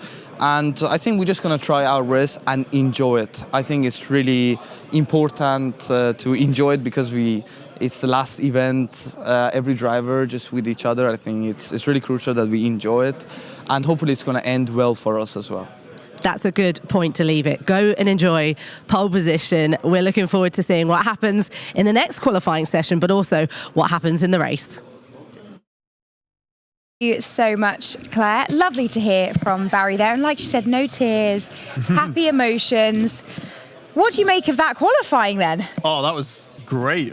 That's the great thing about Mexico, because the lap times are just so close with each other. It's such a short lap, as you said at the beginning of the show, and it just makes it so close, especially with these drivers that they are just all looking for that perfect lap. They're all just trying to make sure they can find those extra thousands, extra hundreds, and Barry did that. Fantastic lap from him. Brilliant. He did indeed, and of course he will also get that point for that pole position, helping him close that gap to Freddie in the championship. But Freddie is P2, so it's still neck and neck going into the race later. But Longuet's P3. Yes. So we have got a real tie-up, and I think it's great because we get to see the Rasmussen-Barry battle from Zandvoort once again reignited, and Longuet also harbouring some ill will after what happened at Zandvoort in his own right, given the fact that his strategy was unfortunately taken apart. But we've got a fantastic tussle. Points to be gained in both the drivers' and teams' championships. They're both so close. Marcel, talk us through what stood out to you in that session. I mean, honestly, I'm a bit annoyed that I was so close to my prediction because Freddie was just 1,000 behind, but I knew he would be up there. And the Ferrari team has been outstanding. They've been so fast the whole session. Nico, Barry, it could have been, if it would have been another session, maybe Nico would have been P1 and Barry would have been behind. But in general, we could see the favorites again. Jarno's struggling a little bit, but he was still up in Q3, so we know he's a race merchant. That's what we call him. So he's definitely going to be there for the race. So yeah, I think it was a great session, and it was super, super tight again. And I think you have some analysis for us now as well. Talk us through it. Yeah, so I've seen a couple of moments where I was surprised, especially in Q2. We can see Nicolas Longe here. He lost a lot of time in the S section and he still managed to get P1. That's what I mean. Like, he's crazy. Right here, he gets pushed off and nearly gets an off track. He lost over half a tenth there, even still got P1 without any trouble. And yeah, that just shows again, like, the Ferrari guys, probably on average, I would say the fastest team over one lap. Like, this duo is nearly unbeatable. But we have a couple of outstanding talents like Frede. We have Jarno sometimes on some tracks. We have Alfie Butcher, Thomas Ronner. There's just so much talent here. And I still think fastest over one lap on average, definitely Ferrari. I think there's no question about that. Who else stood out to you in that qualifying session, either for good reasons or for disappointing ones? I think for good reasons, Josh Ido, backing up his teammate. You know, we allude to Nicolas Longe being right behind, and those two Ferrari drivers can work together. But also, then if they're working together, Freddie can work together with Josh. Yeah. To be like, okay, you come with me, I'll slipstream you, and we'll get into turn one. I'm fully expecting turn one come race day later on, 4 wide between those 4 drivers, because they'll be slipstreaming each other, and it's all about who can get themselves 1 and 2 by turn one. So I think great from Josh to be able to back up his teammate in such a close championship fight, not only for the drivers, but also for the teams. Yeah, really strong performance from Josh there. George, who do you think will be disappointed from that session? I think the Mercedes team. In some way, we did see some reaction from Danny Berejnay as well. He was not happy with how they went, and he's been quite dismissive of his own performances. I think going back to Silverstone, where I think he felt he should have taken the number one role in his team as opposed to allowing Jarno to continue through and gain the success. You could hear it from his interview post-race. He was not necessarily happy with his own performance. So I mean, I'll say it again. You know, they always want to chase the better results. If you're someone like Jarno Opmeer, given his reputation, and certainly Danny Berejnay as well, they are very fast qualifiers on their day. They are indeed. But as Marcel said, Jarno's not completely out of the mix, and we know he has fantastic form around this track. But that's for later today. Let's see how our starting grid looks for Mexico City. Talk us through it, guys. So here we go. Here's the starting grid, and this is how it's going to be lining up come race day later on. We got Patrick Schipos at the back of the grid, sadly. Not a good day for Alpine, and Wilson Hughes is disappointed with his qualifying result as well. We'll line up alongside him on the back row. Then it's Ruben Pedreno, also for Alpine, and Julaš Ozilderim in 17th position. One Haas up at the front, one Haas nearer the back. Jed Norgrove, disappointment for him as well. 15th position for Fabrizio Donoso in that fight for the back of the Championship 2. And Aston Martin will be looking for a strong performance come race day to put themselves further up the field. And his teammate John Evans as well, 14th position. But just because you're outside the points in qualifying, you can maybe sneak a result come strategy later on. Tom Manley as well, 13th position on the grid. AlphaTauri, not good from them as well. Two-time champion Brendan Lee, showing this season qualifying maybe hasn't been his strong suit. Some races he's up there, some races he's unfortunately knocked out in Q2. And Ismail Fassi, a great racer, aggressive, and I'm sure we're going to be seeing a lot of overtakes from him in the race, George. Yeah, I think so. If we take a look at the top 10 now, Alvaro Carreton starting 10th, and we've got Danny Berejnay alongside him in 9th place. Then moving on up, Jarno Opmeer starting in 8th spot with Lucas Blakely, 2 champions aligned on the same row of the grid. Blakely, the reigning champ to date so far. Alfie Butcher in 6th. Great qualifying performance from him once again. Josh Ido, as Hayden said, a fantastic performance for Red Bull, and Josh doing the necessaries to help Freddie Rasmussen in his quest to win yet another race. Thomas Ronha in 4th, Nicolas Longe in 3rd. They're sharing the 2nd row of the grid. Grand return from Ronha is going to look to ascend from P3 like he did last year. Freddie Rasmussen on the front row, but it's Barry Burremand on pole position once again, this time for Ferrari. Thank you very much, guys. Well, there we have it. Our first qualifying session of Event 3 is done and dusted. We're going to have a little bit of a breather before we gear up to go all over again for qualifying at Brazil. So, thank you guys for taking us through that. Marcel, thank you for your analysis. Hope you guys enjoyed that. We'll be back very shortly. Make sure you join us. We're back with more action for qualifying.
Longe doesn't need to risk it. He doesn't need to risk it, and he's still risking it. Wants to cross the line in first position. Will cross the line in first position. For the first time, Nicolas Longe comes across the line, and it's wild, but it's victory for Nicolas Longe with Danny Moreno in second, and you are looking at F1 Esports' newest winner.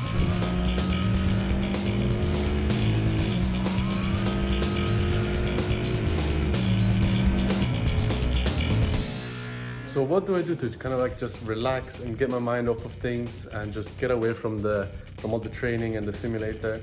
What I do usually is come here in the sofa, right here in the living room, in front of the TV, and I don't know, just do like normal day-to-day stuff that I'm pretty sure many of you guys do as well. Watch some YouTube videos, some Netflix series or whatever it may be, maybe like a movie. I've also been starting to do some meditation. And I've wanted to learn this for a long time now. No, I'm only joking, guys. This is what I actually do.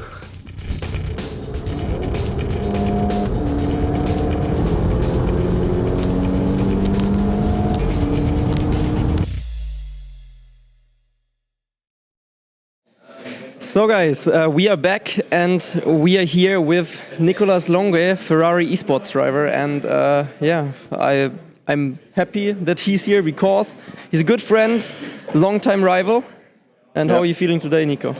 Well, good. After our first qualifying session, I have to say. Can't really get much better than that, to be honest, in a track like Mexico. Super hard to hook up a lap and easy to invalidate, so super pleased. Yeah, I've seen your Q2 lap was actually like right on the margin in the middle sector, and you actually lost nearly a tenth. So even though you were P1, you had so much time. So I'm always saying, since years, you are one of the most consistent qualifiers and one of the fastest hot lappers on any F1 game. Doesn't matter, whatever changes, you're always up there. So that's great to see. Yeah, I felt really comfortable with the car today, to be honest. We did a lot of work for this event, and genuinely, I think that's the best I've ever felt on the rig. So I was surprised, but also pleased at the same time. But that sounds good for you guys. If you are confident, and Barry also clearly is confident, 5 more races to go. So what do you think you can do? I mean, you're not far behind Red Bull. Yeah, that's the thing though. They're always in Q3 as well. Red Bull, Mercedes, they're ahead of us in the constructors at the moment. But they're always with us on Q3. So even if we do get a good result, it's always going to be just a little bit of a gain on them.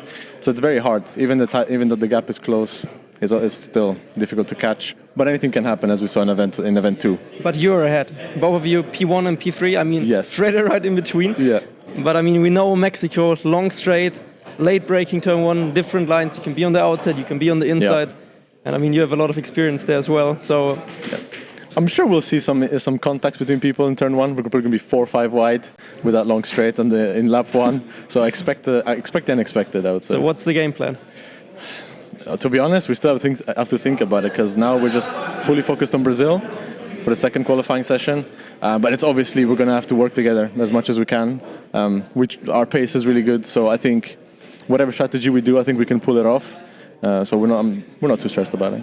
And now it's important. I mean, we have qualifying up next, but if you have a good race in Mexico, we had a good qualifying now, you can carry a lot of momentum.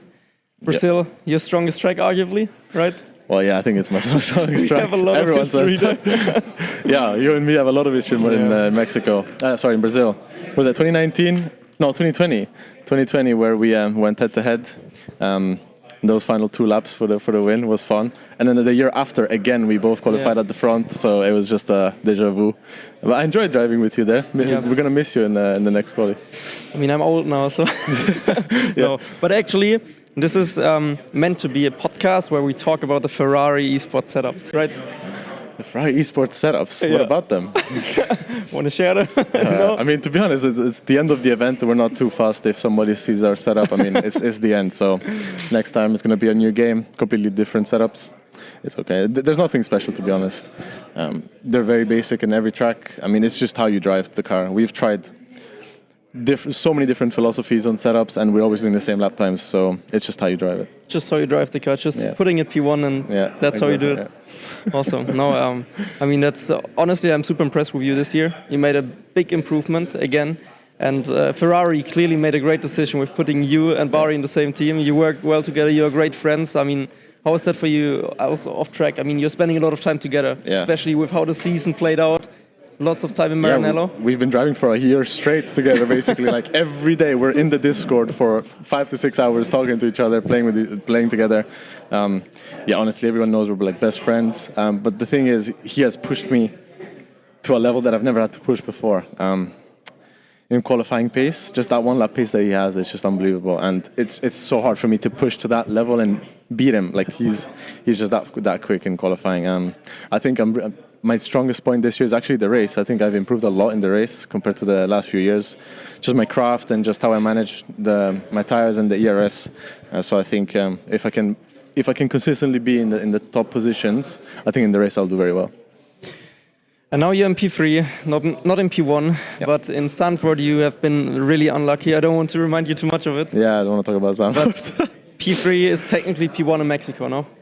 Yeah, P1, P2, P3, even P4 in Mexico. It doesn't really matter. We're going to be 3 wide. All to play for. Yeah, of course. We're going to be 3 wide into turn 1 for sure. So maybe it's redemption time for your first victory. The whole event is redemption time. That's awesome. So you're I taking put a lot of work motivation with you. Yeah, that's great. Yeah. Cool. No, I mean, tell us a bit more about what you have been up to with Ferrari, also in the background, how they are supporting you, because you also have a great team leader, Tiziana. Yeah, so a lot of people don't know in the background the big boss of Ferrari.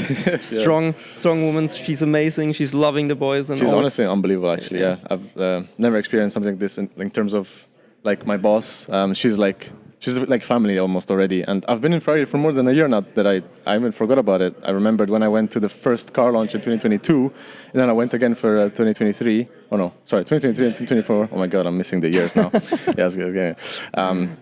I've been with them for more than a year, and I feel at home. Honestly, I don't feel anything particular that I don't like. The team is perfect around us. We're working very efficiently, I think, and I'm super happy. So you would say Maranello is your new home, or is home where the family is, or is Maranello your new? Well, I'm half Italian, so I guess it was already my home in a sense. But for now, it is my home right now. I feel very comfortable, and I think, as you can see, if you say that I've improved, I think I can also feel it in just how I manage my stress, or like just how I manage the pressure. I think, I'm at an all-time high in terms of that stuff. I think I would agree. I think your form is really strong, and I think this event will definitely show the true form of Nicolas Longue. Can't wait to see it. So wish you all the best for that. But one important question. I know you and Bari, off the track, it's always EA Sports FC. Who has the better ultimate team? Well, actually, it's always a competition between us. Who has the better team on FIFA, or EA Sports, how you call it now. We actually stopped. We had to stop playing because of just the amount of pure work and time we had to put into this year, with having 5-6 tracks in one go. So we haven't been playing at all this year. But for the last 2-3 years, we are grinders. Let's say we even reached the leaderboards, and we were playing it all the time. But we just use it for fun, to just disconnect from Formula One a bit, play something else, also get out of the rig a bit, better for your posture and stuff. But we're still gamers at the end. We enjoy playing games together. It's fun. So what games are you also playing? Like both of you together? Just EA Sports FC? No, we play Clash Royale in the hotel in the evenings to pass the time a bit, or at the airport waiting for the plane. But honestly, I haven't been playing much, to be honest, this year. Really, I had to put too much work into this. Complete focus. Yeah, to be honest, yeah. So are you going to take a break now after this event? Absolutely. A big one or a short one? No, a big one. I think for a few weeks you're not going to be able to contact me. I'm going to be pure holiday mode. And then it's back on the grind. Yeah, it's back on the grind, because the game comes out in a few weeks' time. So. Are you looking forward to that? I mean, you're always looking forward to a new challenge, new game, see how it changes. I haven't tested the beta or anything before, so I don't know how it feels personally. So I'll just have to wait and try it myself when it comes out. That's cool to hear. Awesome. No, thank you very much, Nico. Thank you, Marcel. And I wish you all the best for later on. Any kind of predictions? What will happen? Will we see how many drivers will break their wing in turn 1? I'm going to speak about that about Vegas. I don't know about but Brazil. Brazil, it's okay. It's not too bad. I think the racing's always been amped up in Brazil for the last few years, because it was usually the last race of the season. So it's always a bit more chaotic. Now I think it's going to be a little bit more calmer. But I could be totally wrong, to be honest. I have no idea. But for me, it should be okay in Brazil. And who do you think will be on top? You or Bari in Brazil qualifying? And Bari is really fast in Brazil. I'm not going to lie. I think it's gonna be close between us two, but hopefully we can get towards the front together. Awesome. Then I wish you the best of luck, and I will speak to you later. Yep. Ciao. Ciao, guys. Thank you. Hello, I'm Jake Benham. I'm 17 years old and I drive for the Mercedes-AMG Petronas Esports team. My first memory in F1 is 2014, which is quite embarrassing, but it was actually Lewis winning the title on Yas Marina in Abu Dhabi. I remember him getting that really good start ahead of Rosberg into turn 1. If anyone got me into it would probably be my dad. He used to watch it before me, and then I just watched it with him and then got into it from watching it on the TV. Overall, I would probably say the link between sim racing and the real life racing is getting closer. So when I saw that you could basically race online and almost get the same just sensation except from the G-forces, it was pretty much a no-brainer. So real, like real life now. I just went to the shop one day and saw the F1 2014, I think, was there, and ultimately, obviously, after watching a few of the races by this point, I wanted to give it a go. Yeah, instantly just got hooked on the game, and it went from there, basically. I originally found out that sim racing could be a career when I got the call up from Ollie, our team principal, about joining Mercedes, which was quite an interesting one because I was on the bus home from school, because obviously Mercedes is my favourite team with Hamilton and Bottas at the time. It's really exciting to see where F1 sim racing has come from. In 2017, 2018, obviously I didn't really know it was a thing, but in 2019 to 2020 I found out what it was, and obviously I was seeing like the likes of Jarno and Danny, both my teammates, participating. And obviously I knew it was going to be really hard to get to their level, but ultimately the level each year is getting higher and higher, the fan base is getting higher, and it's just really exciting to see where I can go in the next few years. So we are back with another talent. Right here we have Jake Benham, fan favorite. I think a lot of you know him from the Co-op series with Jarno Oppmer. I think nobody can wait until that returns. Yeah, hopefully I keep my front wing a few more times. I just wanted to ask, will you keep your front wing for the next race? But in esports, that's of course a different story, because there he's not messing around. He's a super talented driver from the Mercedes-AMG Petronas Esports team. Also, we were teammates last year, know him very well. And I'm happy that he's joining us today for a little insight into what's going on behind the scenes for Mercedes, for Jake, and just getting a little bit in touch there. Yeah, it's been a very stressful period, to be honest. The last 2 months have been quite on it. But yeah, ultimately we're nearly at the end now, and one big last push in these last few races, which should hopefully go well. I wish you the best, but honestly, first question that I want to know from you: how are you feeling after this year of preparation? Yeah, it's been quite a stressful one. A lot of work being done in such a short amount of time, but also over the whole year it's been quite an effort from everyone to get on the pace back again after the long break in between event 1 and 2. But yeah, been enjoyable at times, frustrating at times. Just been a journey, we'll say that, and can't wait to get racing tomorrow. Yeah, but you've done also well for yourself. I mean, like the first time you were in the seat, you immediately delivered, especially in qualifying and also in the race. Like I think your race pace this year is super strong. Sometimes in quali, maybe you're still trying to sort it out, but in general, you're definitely up there. So yeah, it's been a big step up since last year, even in quali as well, where I feel like I can, if I hook up a lap like everyone, I think a lot of people can get pole. Race pace has been strong all year, so yeah, looking forward to it mainly. Obviously everyone's got the nervous energy is quite a lot in the venue, so yeah, just hoping for a good result tomorrow and hoping for a good result today in Jarno and Danny as well. So you are racing tomorrow by the sounds of it. Which tracks are you going to race at? Vegas and Qatar. And which one do you like the most? I'd probably say Qatar just because of the unknown. Okay. Honestly, I feel like anyone can win. Anyone. The strategy is so open, and it should be hopefully a really good race. Okay, so and what is your stronger one over one lap? I'd say they're quite equal, to be honest. Really? That's awesome. Yeah. I've improved a lot in Qatar. I obviously had that league racing moment with Barry, which wasn't very good. Dropped the confidence a lot, but yeah, ultimately grinded a lot to get back on pace at Qatar, and it should hopefully be all right. That's awesome. And what is your game plan for Vegas? Because I know already from what we've seen in league racing on the 23 game, there's not a single race at Vegas where there's every car with a full front wing and no collisions. So we will have to wait and see what happens. But what do you think? How many cars will have a front wing damage, and what is the strategy to actually be in a good point scoring position, maybe even winning? I'd say, I mean, pole's not essential. It's nice, obviously, but down that long straight, at the back straight before the final sector, you can get overtaken by like 4 cars. So not fully essential for pole, but it's nice just being up the front, not having to work your way through. But yeah, ultimately top 10, you've got a shot at the win if you do your strategy right with all the carnage that's going to go on. And yeah, it should hopefully be a good race, basically.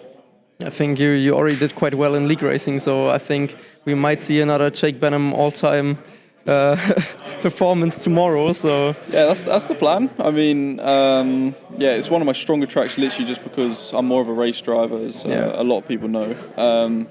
Quali has been a bit of a Achilles heel for the last 2 years for me, but yeah, it's coming back, and ultimately just feeling really strong in race pace, even in quali as well. Put a good lap together. I think obviously like anyone can get pole, and I feel like definitely in there in the fight. Awesome. So I know also when I was with Mercedes, you guys are putting in a lot of work with data and all sorts of things. Like you're putting in the detail.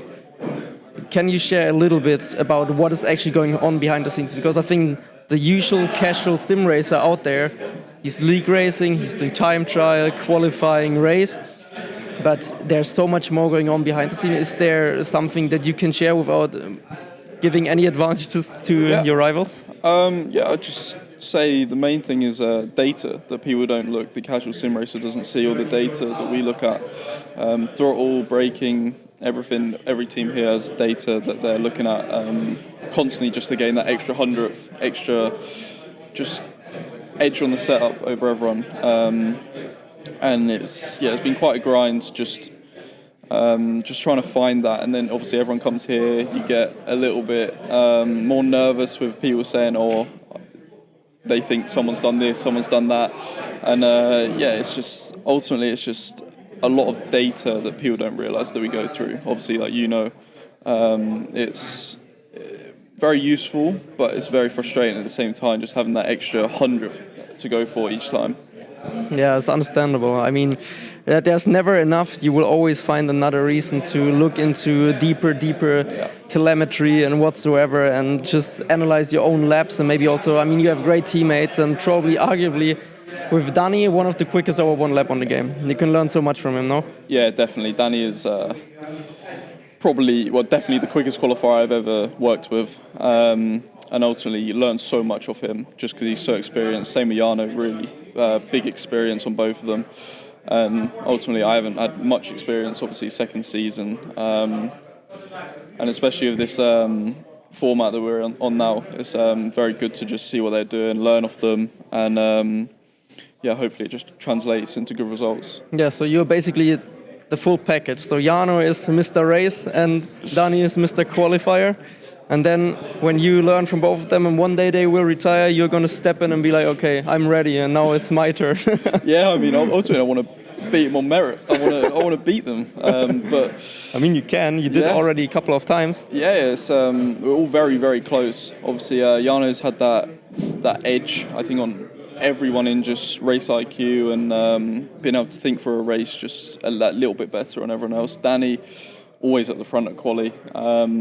Very, very good, and also very quick in the race. His race pace is very good.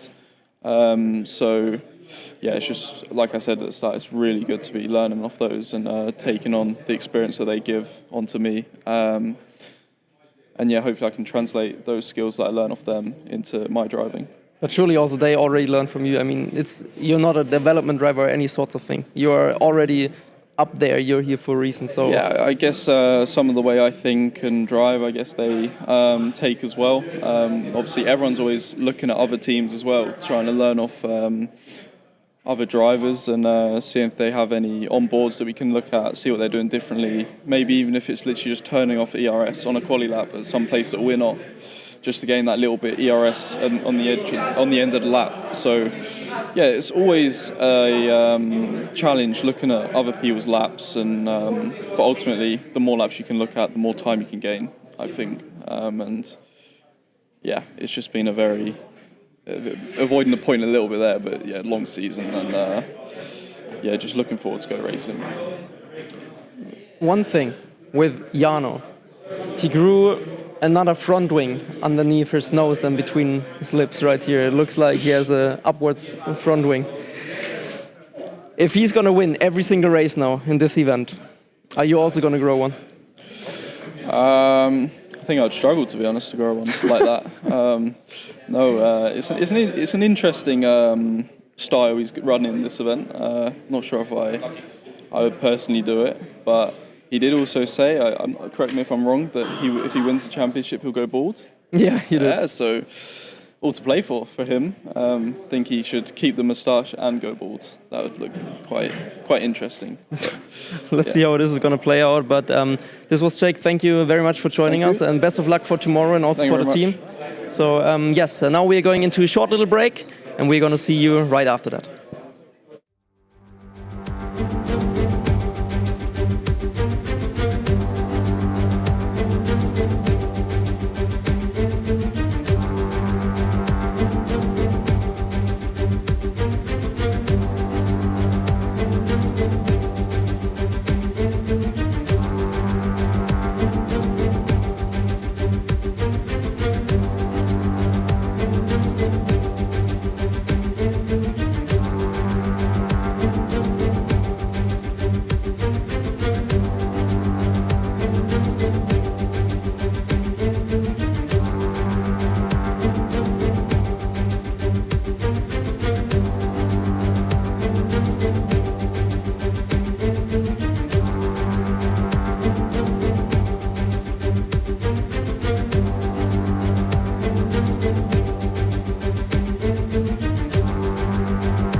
Welcome back to Event 3 and welcome back to qualifying. Qualifying at Mexico City is done and dusted with Barry Burman taking that pole position, and now we turn our attention to São Paulo. Same team as earlier, I'm Mariana Bravo. With me is Hayden Gullis, George Morgan, and Claire Cottingham is also lining up some interviews for you. Marcel will be back shortly as well. Of course, he had a busy break while the rest of us had our feet up. He was chatting to some of our drivers. Guys, looking ahead to São Paulo, it's going to be exciting. São Paulo, Interlagos, one of my favourite tracks. Such a great track, and also very close in lap time again, just like we had in Mexico. A short lap, which means we're going to have very short margins between all the drivers, a close qualifying session, and another track where you're really on the limit. I'm looking at turn 2 into turn 3. You've really got to cut those corners, but you can easily invalidate there. And George, it was a great qualifying session for Ferrari just now at Mexico City, and they do have good form as well, Nicholas Longuet especially, when we look at São Paulo. Yes, and Barry Burman has form around this track too, finished third last season, and I think no doubt be looking for more this time around, but it's the best start that Ferrari could have wished for. I think obviously they've got to come back now and try and emulate the same success here at Brazil. São Paulo, a vastly different circuit. You've got elevation change, undulation, you name it, different types of corners, fast speed, mid speed, slow speed. It's got everything. It has everything indeed. And right now, Claire has managed to grab hold of one of the Ferrari teams so we can get a little bit more inside information from them. Claire? Yeah, alongside me, Jonah Martins. Jonah, it's already been a really positive start for Ferrari, hasn't it? You've got Barry Burman on pole position and you've got Nicholas Longuet starting third in Mexico. We're going into the next qualifying session now. How are we feeling? To be honest, really confident. I think the last qualifying session set a really good tone for the whole event. So I think we can be happy looking forward because we're still in a constructors fight, and I think this will set the tone for the whole event. So looking forward, I'm looking forward to Brazil, especially. Yeah. Lots of fights going on, going all over. You know, obviously with Frederik Rasmussen as well that you guys are battling against. He is in the middle of you guys for Mexico, but this one, are we looking to have Ferrari 1-2? Well, I can only hope. I don't want to say too much predictions because I might jinx it. But yeah, I'm really looking forward to Brazil. It's a really strong track for us on practice as well. So I just hope we can perform well and get both cars into Q3 safely first, and then we'll see where we can qualify. How are you feeling as a team at the moment in terms of Ferrari? Obviously, it was quite just to the end of Event 2. It was very emotional with Nicholas Longuet, and also, weirdly, Barry was happy, but also emotional for his teammate as well. There was a lot of emotions flying around, wasn't there? How are you guys feeling coming into Event 3? I think we recovered really well as a team. I think Nicholas got his mind very clear again straight away. Barry ended strong on Event 2 anyway, so he's feeling very confident into here. And I think with the preparations we've done, being as a group together in Maranello for the last 2 weeks, I think we prepared quite well, and mentally we look forward to this event. And I think we can recover and see if we can fight for the constructors with Red Bull, because we have a little bit of points to catch. Because I think that's what a lot of people maybe forget, how much effort goes into these events as well. Like you say, you spent last couple of weeks in Maranello. You've probably got sick of each other by this point. Yeah, it's much sitting, like being with each other all the time, because you're really on top of each other all day. Like we arrive at like 11 a.m. Most of the time don't leave to the actual house before like 11, 12. So it's long days. But in the end, it's really good as a team to prepare, to know each other really well, and to work together as a team. Because in the end, it's all about the race here in the LAN environment, especially this game. The race is so important. So relying on each other and trusting each other is really important. And what would it mean personally for you to wrap up the Constructors' Championship? I think winning with Ferrari is genuinely a thing anyone can dream of. I won it last year with McLaren, which I'm happy with. So I hope to be able to go back to back, but it's a long way to go. 5 races to go, so we will see what can happen. Hoping to do the double? Yes. Something like that, hey? As always, fighting talk from Ferrari. Guys, back to you at the desk. Thank you so much, Claire. Lovely to hear from Jonah there. Let's now talk a little bit about our top 4 drivers in the championship, because although Frederik Rasmussen is, of course, leading the championship at the moment, it's still all to play for. Freddie at the top there with 115 points, Barry 75, then only 4 points between him and Jarno, and then Thomas Ronhart only a few behind there. This is close. Yeah, it looks quite large there, 40 points between Rasmussen and Burman so far in the championship, but things change so quickly in Event 2, and we've still got 5 races to go in Event 3, so things can change quickly in F1 sim racing. These guys are very, very close together.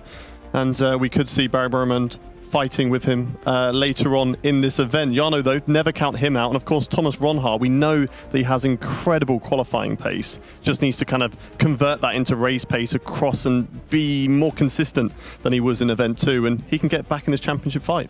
Well, in event 2, we saw things swing in the standings as we went through the races. But what was really nice to see there is the mix of teams. It's not one team dominating those top 4 positions. No, it's not. We got quite the variation. And what I love as well about what we've seen already at Mexico is that all those teams have made it through to Q3 in that battle. So, we have got a true championship tussle. Obviously, the one advantage Freddie has, the one quiver he has in his bow, is essentially is the fact that he's a 3-time race winner this season. No one else has gone on to win multiple races so far this campaign. He's the only driver to do that.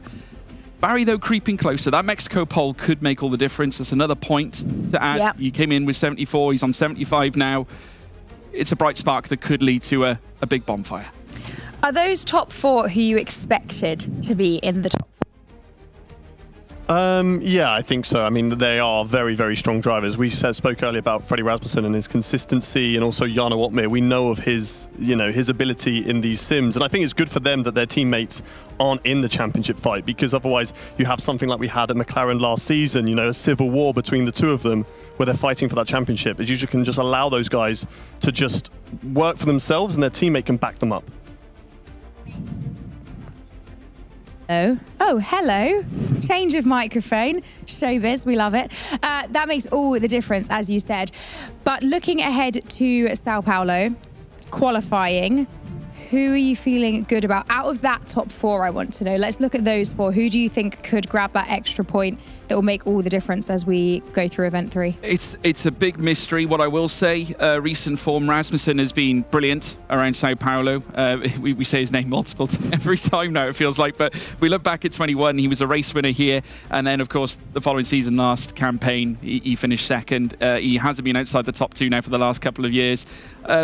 Barry's still there, though. He's flittering in amongst the results. Longuet was a winner here back in 2020. It feels like all the characters are coming in. Even Danny Berejnay was a race winner here back in 2019. So, it's anybody's race here at this point. And that's what we love. That's what we need, is a big fight. We exactly want just that. Guys, all of you that are joining us from home, please make sure you get in touch with us on social media. Use the hashtag F1 Esports. Follow us on all the usual big flat platforms. Let us know what you think. Give us your feedback. Give us your opinions as well. We want to know who you're rooting for. Make sure you stay in touch. We all stay across all of the comments and messages that you send in. So please don't be shy. Now, I think that Claire has lined up another interview for us. Claire? Yeah, pop down here to Red Bull alongside me, Andre Kunchman, the engineer for Red Bull today. Let's talk a little bit about the session we've just had, shall we? Mexico. It was so close there for Freddie. Really, really strong lap, but just not quite as strong as the Ferrari. I mean, 1,000 of a second is not really much between them.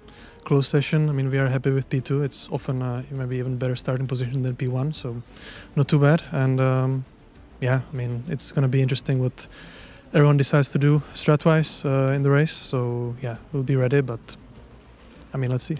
For a race like that, what's the most important thing? Is it getting a good start to make sure that you're in front of the Ferraris, or is it sort of biding your time, not trying to give away your strategies, obviously? Yeah, I mean, it's a difficult question to answer at this point, but no, I mean, you obviously cannot probably get away with the train and with the DRS, so it's just about keeping it cool, not making any mistakes, staying in the train, staying in position, and hopefully get them later on in the race.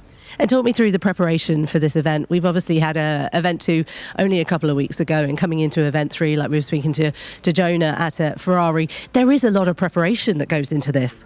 There is indeed. It's really flat out. Obviously, since the last event, we have had, 4 or 5 weeks, 5 races, so it's a lot of effort that goes into it, which of course also increases the pressure on everyone. But yeah, we are here to hopefully prove that what we have done is correct and that we are fully prepared, and yeah, fingers crossed that it's going to work out at the end. And you've got 2 very strong drivers there, Josh Ido and Freddie Rasmussen, and Freddie could be crowned champion come the end of this. We're not talking about it. We're not going to talk about it. But how are the kind of anticipation, the nerves coming into this? Is it something you just have to forget? Yeah, pretty much. I mean, we not try not to look at the standings, we not look at the points. It's still 5 races, as we saw. Everything can change within 1 or 2 races. So there's no point trying to do the math what we possibly may have been, could have been. We just take it race by race. I know that's the most stereotypical answer you can get, but that's how it is, really. So. That's fine. We're okay with that. We're okay with it. We're okay with that one. And coming into this qualifying session then, are we feeling strong? Is it going to be a track that your guys are going to be good around? I think it's going to be very tight with Ferrari once again. I think, it's going to be very close between us, Ferrari, possibly other teams as well. So it's the shortest track on the calendar, so the differences and the gaps will be even smaller. So, it's going to be, I don't know. Andrea, I'll let you get back to work. Thank you so much. Guys, back to you. Thank you very much, Claire. As you said, it's going to be tight. It's going to be very close, and also saying that they're not letting themselves get ahead of themselves there. They're not doing the maths, even though we are. They're not. I think that is the right path to be following.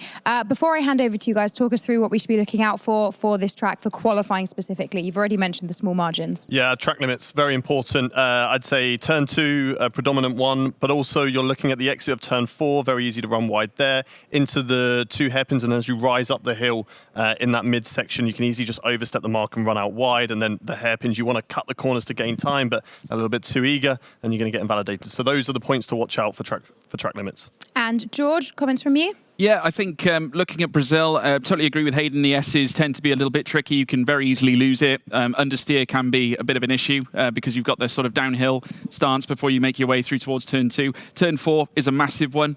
We've seen drivers endlessly go off track and into the off-road, not quite into the barrier, but obviously there's quite an extended bit of tarmac there. Middle sector, very easy to get it wrong. There's an oversteery section coming out, I believe it's the Piraltada, in fact, it's coming out of turn 8 anyway, and turn 10, which then feeds you through towards sector 3. And then you've got Junsao right at the top of the hill. If you get that one wrong, oversteer City as well. If you get it right there on this track, it rewards you. Mega. Yeah. It might be a short track, but there is lots to keep your eye on. As I said, this is one of my favourite circuits on the calendar, and I'm now going to sit back and enjoy as the drivers go flat out around here. Guys, take it away for qualifying. Thank you very much. Thank you very much, Ariana. We are now here and raring and ready to go. We are here for the qualifying leading up to the São Paulo Grand Prix in the F1 Sim Racing World Championship. Interlagos, the destination. A track that historically has featured as one of the finale races of the F1 season. Generally in real life here, it has also given us many great races. Historically, we've had 4 race winners. 4 different race winners as well. Lucas Blakely, last season's champion, who has won here. Frederik Rasmussen bidding to become a champion for the first time, winning it back in 2021.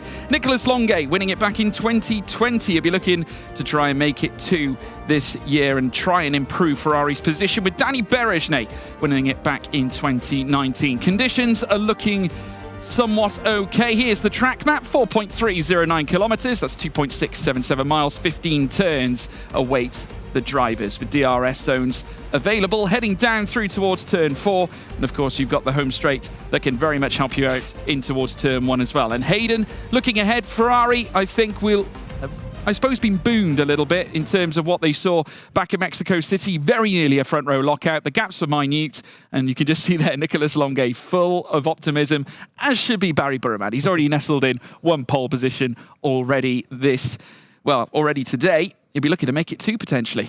Certainly so. Double thumbs up there from Barry Bromand, and they're the 2 Red Bull drivers leading the championship. The Constructors' Championship is Red Bull at the moment. Ferrari will be looking to hunt them down, both Barry Bromand and Ferrari hunting down in both of those championships. But all the drivers very calm. And Marcel alluded to it earlier. These drivers will be wanting this session to get on as soon as possible so that those nerves don't build up, because it just sits there in your stomach. But those nerves are important, because if you don't feel those nerves anymore, you just don't really care. So these drivers, they care so much about this championship, not just for their teams and for the prize pool, but they're so passionate about sim racing. It means so much to these guys. You know, you look at Lucas Blakely when he won the championship last season. I think you could hear the roar all the way from Woking over in London from the studio there. So yes. I do believe that there's a lot of passion out here on track, and at the moment they're just nice and calm. Brendan Lee going through, just looking through the lobby at the moment, just trying to double check. Is all his rivals there?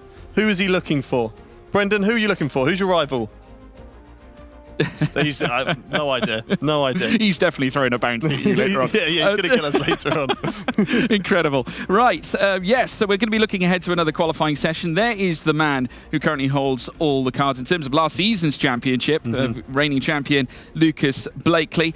Still yet to win a race this season. Yeah, it's not really gone his way. He's been plagued with issues so far this season, whether they've been in his own hands or out of his own hands. Of course, we had the virtual safety car after the disconnection for Lucas Blakely earlier on in the season, and things have just slowly fallen away from him. It's very, very unlikely that he'll be looking to fight for retaining his championship this season. Alfie Butcher, very strong in qualifying.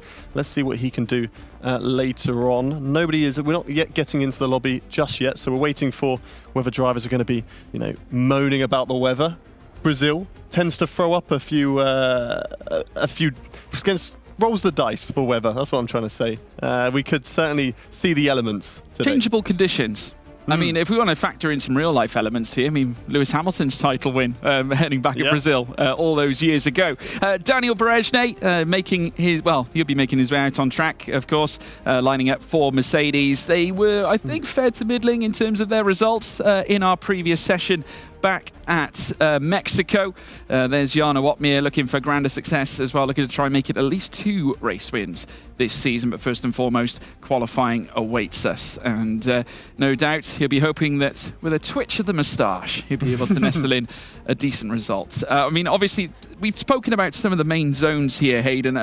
There are many here around Sao Paulo. Obviously, you got the overtaking spots. We're, of course, aware of those. We'll get into those when we go racing later on this evening. But in terms of the qualifying nature of things, this is a vicious track to hook up, because very much like Spa-Francorchamps in many ways, because you have such high variation in terms of what's in front of you, that level of consistency is very difficult to maintain. Certainly so. And, one small mistake being such a short lap can leave you to tumble down the order. Setup is going to be very important here today, because, you've got that long start-finish straight all the way from the final corner. And I know there's a couple of corners in the way of it, but they're not really corners. You're flat out all the way through there. So for these guys, for that section, you're focusing on straight line speed, and especially down the back straight after turn 3 into turn 4. But then you've got that middle section, which is so focused on high speed and tricky hairpins as well. So setup is going to be very important to try and hook up the perfect lap. And of course, these guys, some of them might be looking at later on in the race running a bit higher aero, and if they can be at the front of the train, mark that second sector as when to really run away from everybody else. There's Alpine, not a strong qualifying for those guys, and that's kind of been the story of this season so far for those guys, down at the back of the championship. But importantly, they are ahead of Aston Martin, and they'll be looking to try and see if they can pick up some points and extend that lead over those guys in the battle for not being last. Interesting crossover in Red Bull as well. Not only have they got Andre Kunschmann at the helm, but they've also got in their midst with them Jeffrey Rietveld, who is also a GT3 competitor at sim racing esports level. So they've mustered in yet another champion, and someone who has been very successful in his own sim racing career, and representing the team this time around and helping along the likes of the AlphaTauri team here this time around. So that's an interesting notion, and we'll wait and see how they get on. There is the Williams squadron. We've got the Spanish counterparts, Ismael Fassi and Alvaro Caraton. You can just see there as well Ben Hawkins in the distance representing the team. There's Richard as well on the left, Gregory Balatti representing Alpine. And they'll be hoping for a better run this time around. Like you alluded to, Hayden, they had a really tricky time back at Mexico City, and Alpine must be wondering what they need to do in order to try and advance their cause. Well, they'll be hoping for a roll of the dice and changeable conditions.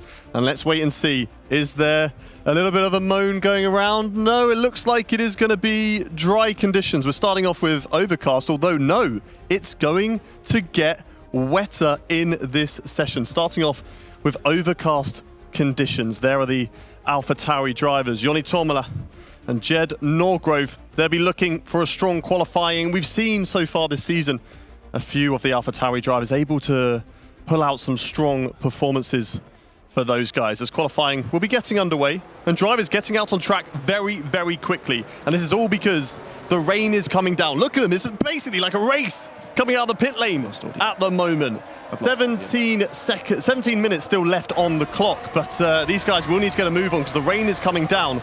And then when we get into the latter stages, it's going to be intermediate/wet conditions, which means you won't be able to improve. So they have to get on it as soon as possible, especially if the rain comes down in the next couple of seconds as they're coming round in their warm-up laps. But they still need to build up tyre temperature. They need to hold the brake, hold the throttle, build up the temps in the tyres to get going as soon as they possibly can. Yeah, well, we're back underway here in Q1. As you can see, they're very busy out on track.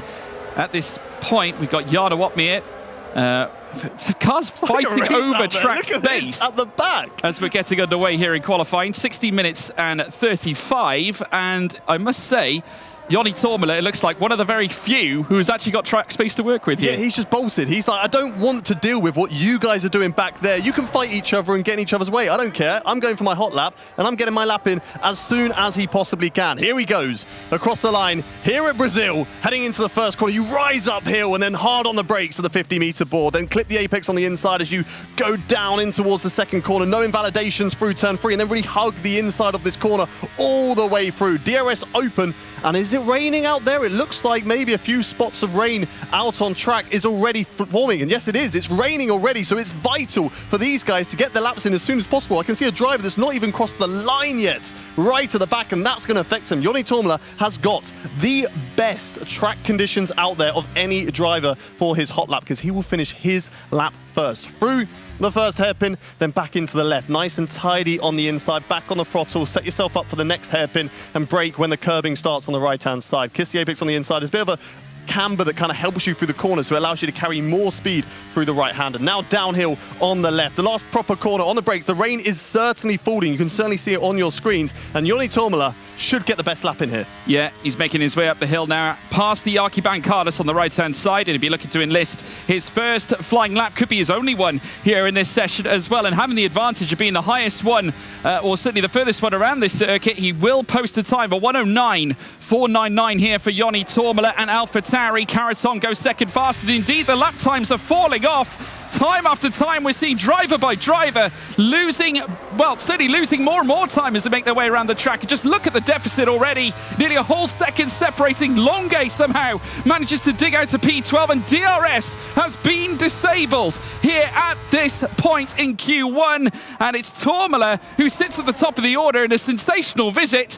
And now, as we see, Patrick Schipos, 90, well, he currently remains 19th place. He is now up to 18th. Danny Berejné, not even out on track. Pedreño is looking to come up towards the line once again. Could be a disaster for Alpine. Yeah, Danny Berejné decided to bail out of that lap because he realised it was far too late. Whether he would have got his lap time in or not, he would have been at the back of the timings. So Danny thinking if he goes on very quickly, puts on a set of intermediate tyres, goes again right now, then potentially he would still be able to be in that bottom end and maybe just about pip the likes of Wilson Hughes, who is currently in 15. But some of the shocks that are down there, Barry Bromond down in 17th position. Patrick Schipos invalidation, but that's of course on an in-lap, so this is not going to matter too much. But they're down there. Ruben Pedreño is also in the pit, so maybe going to be jumping on some inters. And Danny Berejné, I can confirm, is on intermediate tyres right now. Should be exiting the pit lane very quickly because it's going to heavy rain, I believe. I believe it's going from light rain to heavy rain. So it'd be important to get out on those intermediate tyres as soon as possible to make sure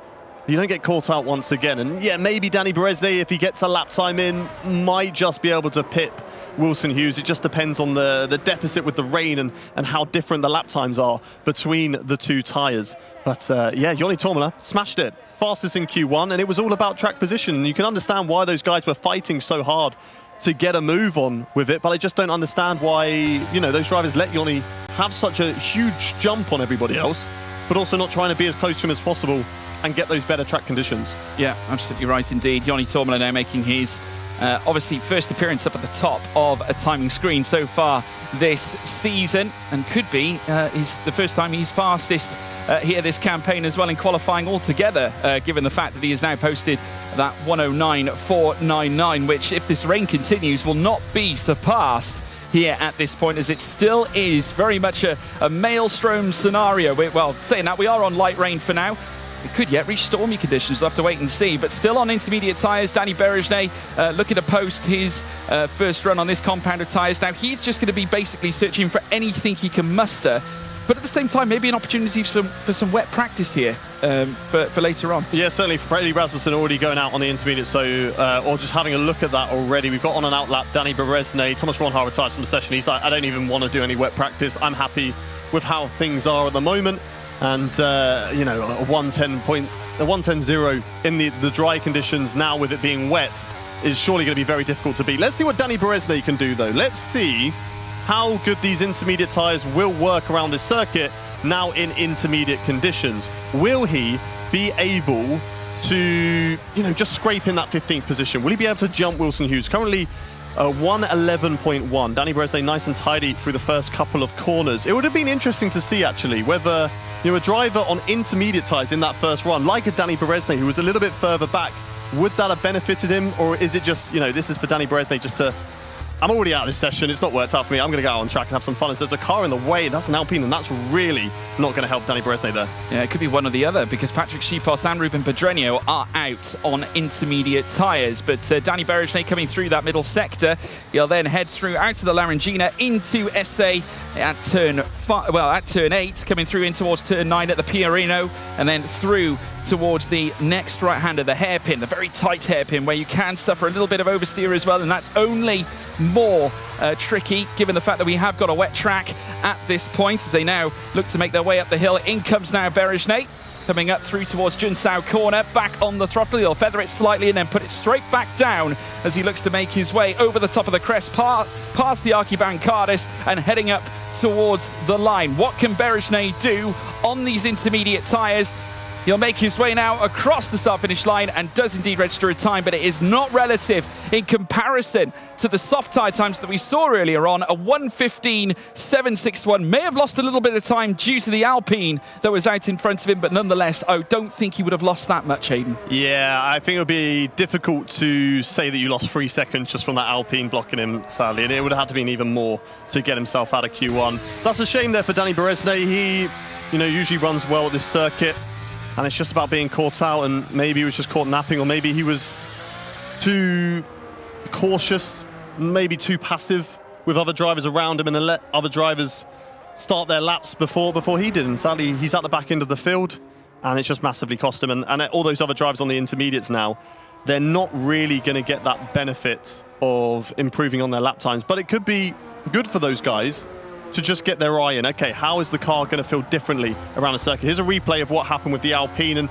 they are ahead, but not close enough to really get in the way there of Danny Berejnay on his hot lap, unfortunately. But he will definitely send that to the stewards and be like, look, he was in my way, I was blocked, and potentially there will be an investigation going on between those guys there. Thomas Ronhaar opting to not really bother with any intermediate practice, but riding on board with Patrick Schipos again, another driver who's realised on his lap time, and he had a delta compared to Danny Berejnay. He was able to compare his dry running in the slightly wet conditions compared to intermediate tyres in the damp conditions. So able to compare the two of those, and has quickly discovered that Patrick Schipos will not be able to improve on his lap time and has bailed and come into the pits as well. Yeah.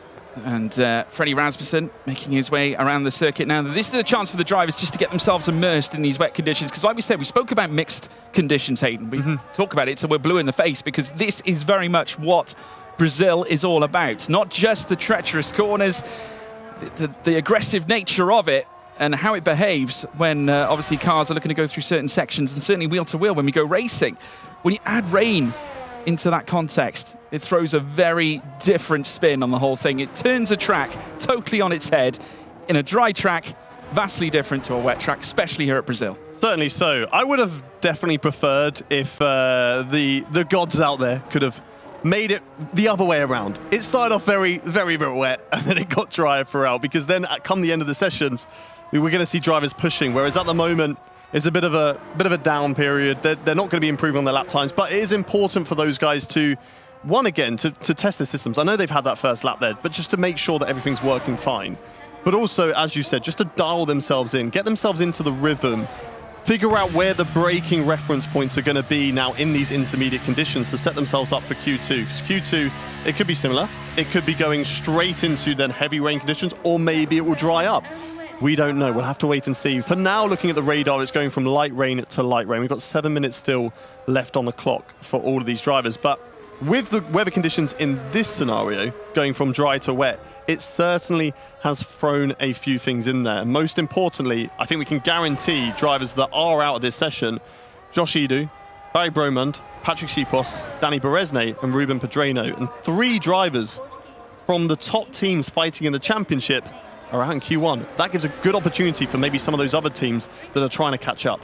Yeah, absolutely. Barry Bromand currently sat in the bottom 5, and we spoke obviously about how they managed to achieve that sensational pole position. Barry Bromand taking it in great style, but it's totally the opposite scenario here in Q1. He could be on the end of an exit, a premature exit, many would say, but it's down to the conditions change that we have had here at Brazil as we now ride on board with Wilson Hughes, who had his own fair share of challenges back at Mexico.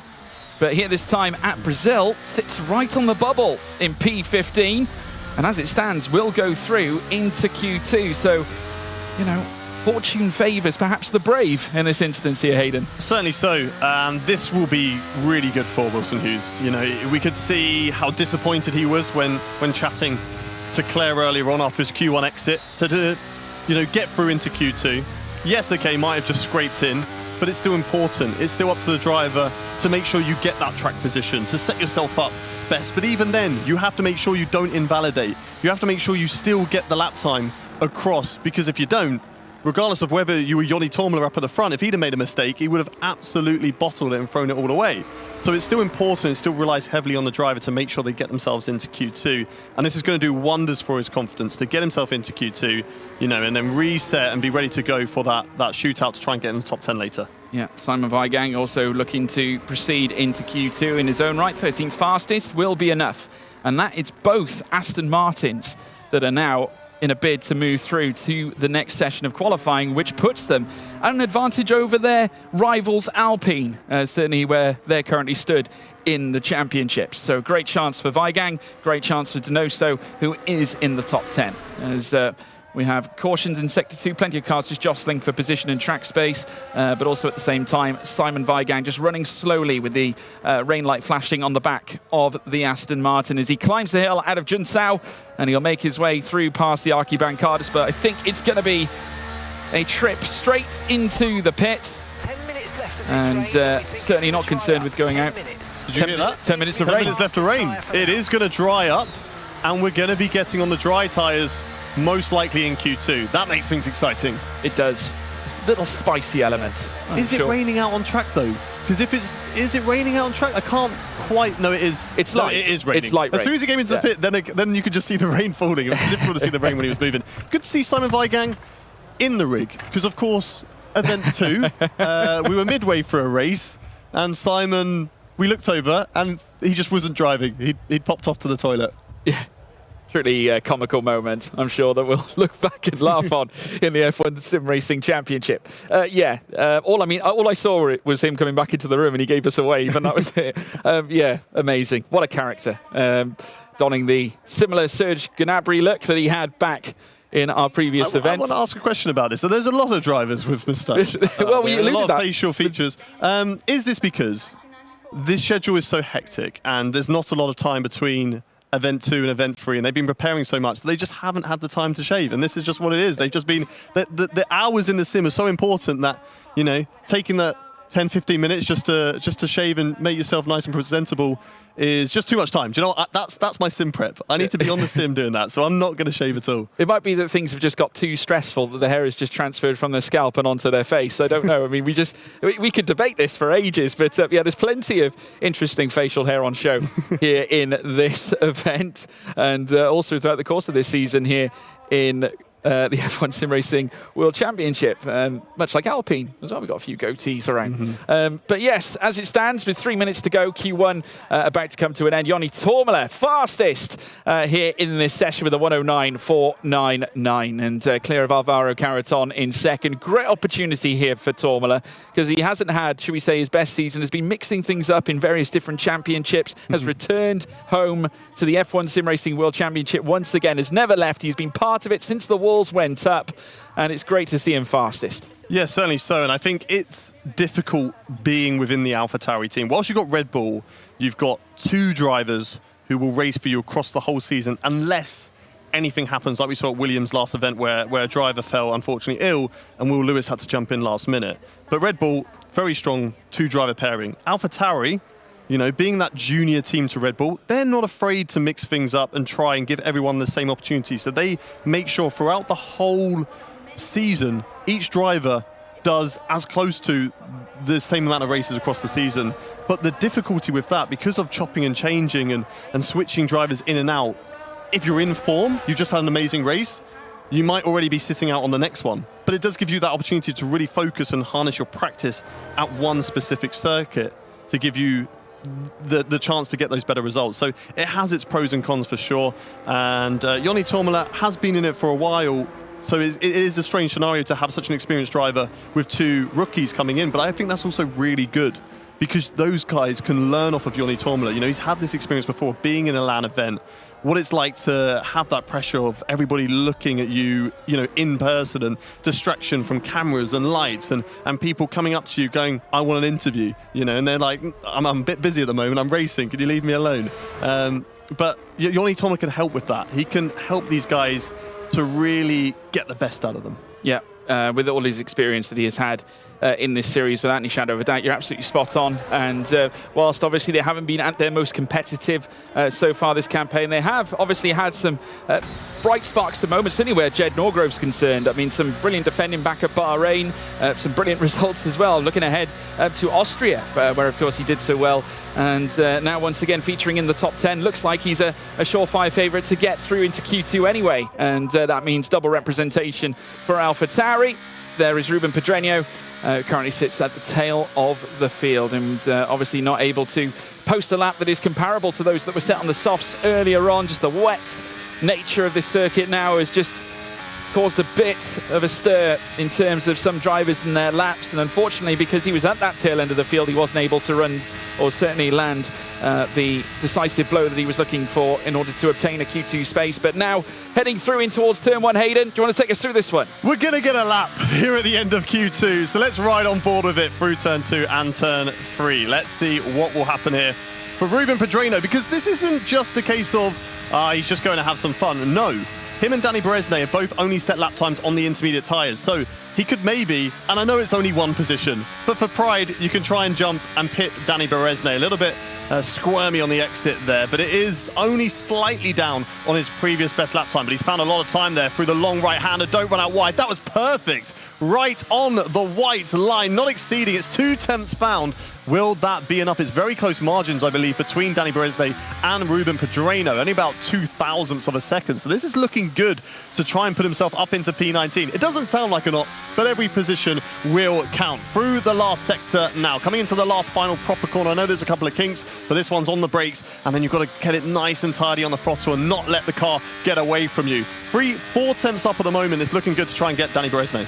Yeah, coming up towards the line now. He'll be looking to try and at least improve on something that, of course, he enlisted earlier on the intermediate tyres. He comes up towards the line, does actually improve, goes 19th fastest ahead of Danny Berezne. So, you know, at least it's another place gain. Berezne, though, will take it back.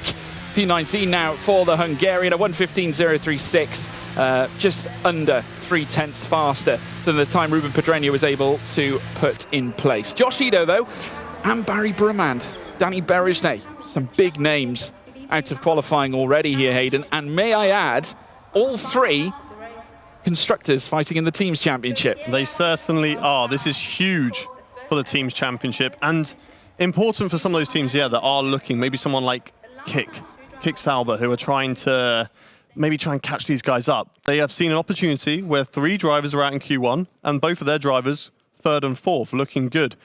Glad that we had a little bit of a battle at the end there. Whilst it wasn't quite, you know, to secure yourself safety and get out of that bottom 5, you know, it's nice to see these drivers fighting for every single position, even if it's just for that little bit of pride between Danny Beresnay and Ruben Pedreno. They're going to be feeling a little bit hard done by, you know, Danny Beresnay, Josh Edu and Barry Bromand, especially after, you know, the strong performance in qualifying in Mexico. Be a dark world at the moment for them.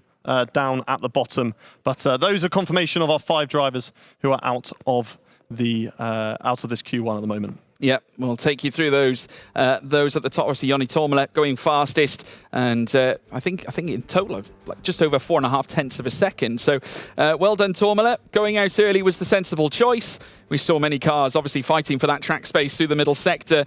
Unfortunately, we did have to lose a few, and that, of course, the bottom 5 being Josh Edo, Barry Bromand, Patrick Schipos, Danny Beresnay, and Ruben Pedreno. So there you have it, folks. Though they will not be partaking in our Q2 session, and we'll move ahead to Interlagos very shortly.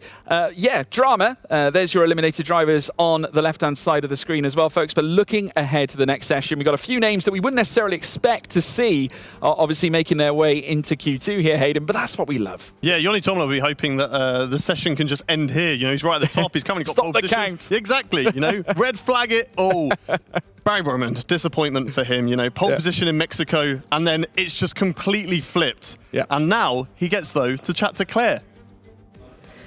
I'm not sure that's the positive that you really want to be talking to me right now, if I'm honest.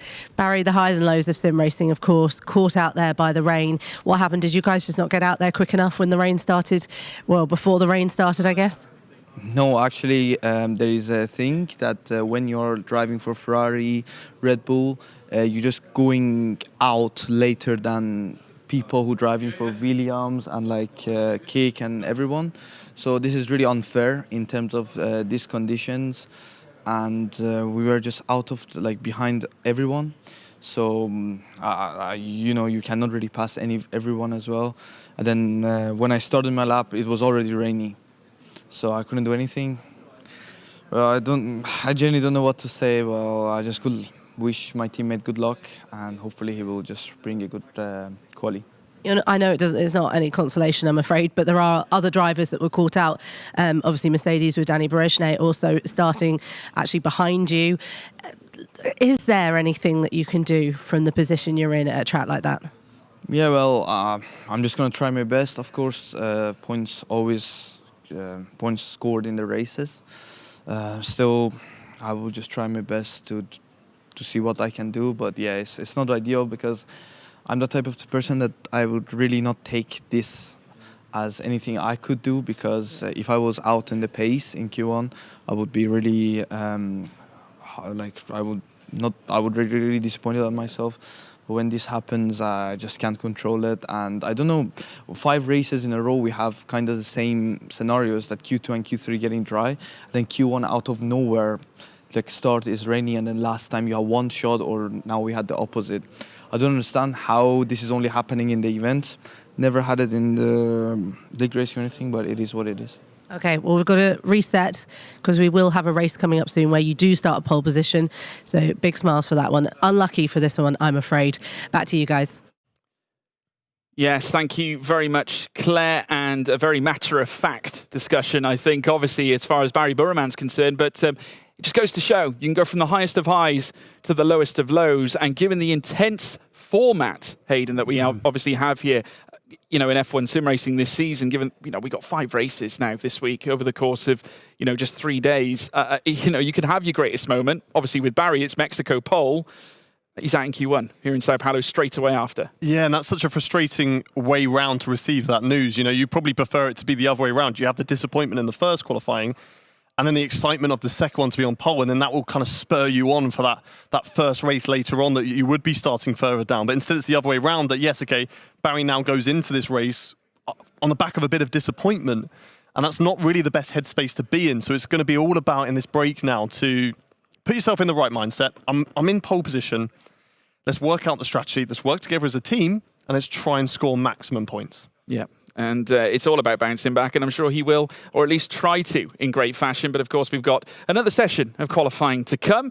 And of course, we witnessed light rain in the previous session. If I'm not mistaken, which turned my head, is actually looking like the rain might have ceased. Yeah. Just a damp track right now. Mark Priestley, the in-game engineer, was right. It is drying up within 10 minutes, and it is going from light rain, so it is still wet out on track.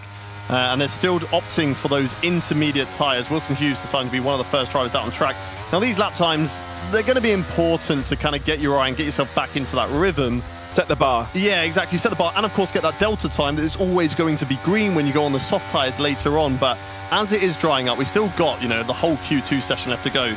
We're going to be pretty much in good position. DRS enabled. So that is your confirmation that it is time for the soft tyres. But these drivers, you know, they all believe that they can get into Q3. They don't want to waste a set of soft tyres and want to have, you know, 3 sets of soft tyres available to them in Q3 so they can really push for that extra point for pole position. Yeah. Well, he's not the only one out on an out lap. Frederik Rasmussen's also out, but he has decided to go on the softs very early. Now, I would have thought that maybe some drivers might have wanted to hedge their bets for an initial run on the inters at least, and maybe save their slicks till later in the session, Hayden. You know, I would imagine that's exactly why Wilson Hughes is doing it right now, just save the compounds. Yeah, I mean, the soft tyres are still going to work great around here, but the track is going to evolve and it's going to develop. And, you know, just like we see in the dry, that's kind of exaggerated. As you said, Wilson Hughes now into the box. Well, it was clear to see that it wasn't time for intermediate tyres, so there was no need to really set a lap time there. But Frederik Rasmussen taking his time on this warm-up lap, just to really build up as much temperature into tyres, but also wait for the track to get into those better conditions, allow the track to kind of dry off slightly and be as ready as it possibly can be for soft tyres. I do still think it is going to be getting better as this session goes on. We have seen it before. We're getting one of our first drivers to cross the line and start a lap, and it's going to be the Williams driver of Ismail Fassi. Now, Fassi did get knocked out in Q2, just on the cusp, was P11. It was either him or his teammate, Alvaro Caraton. Will Fassi be able to get himself through and into Q3 this time around? Will he be able to get into that top 10 shootout? We know how good he is in terms of race pace and battling with other drivers, but to give yourself that best opportunity for the race win, you're going to need to qualify higher up the order. As he's coming now into the second sector, a magnificent corner through here. You're on the throttle and it's such fine margins. You need to be right. Look at it, just the back end stepping out on you, and that's what you're dealing with. The rear is so unsettled. You have to be perfect on throttle to settle the rear of the car. Don't allow it to step out on you, because you need to ride that white line on the exit of the corner to then set yourself up for the first hairpin. Yeah, you really can't. You know, you can't take anything really with this track as such. It can punish you, no doubt. And we've just witnessed that from Ismail Fassi. And there is this ongoing battle, obviously, with some drivers. You know, I'd imagine there's some split decisions throughout the entirety of this grid as to whether they apply more downforce or whether they go for a more straight line speed setup, because you have got quite a few straights around this track. But you've got to remember the technicalities of the middle sector as we take a look at the replay. Now, this was Fassi making his way around the Ferradura and then in towards the Larangina out of turn 7, in towards turn 8.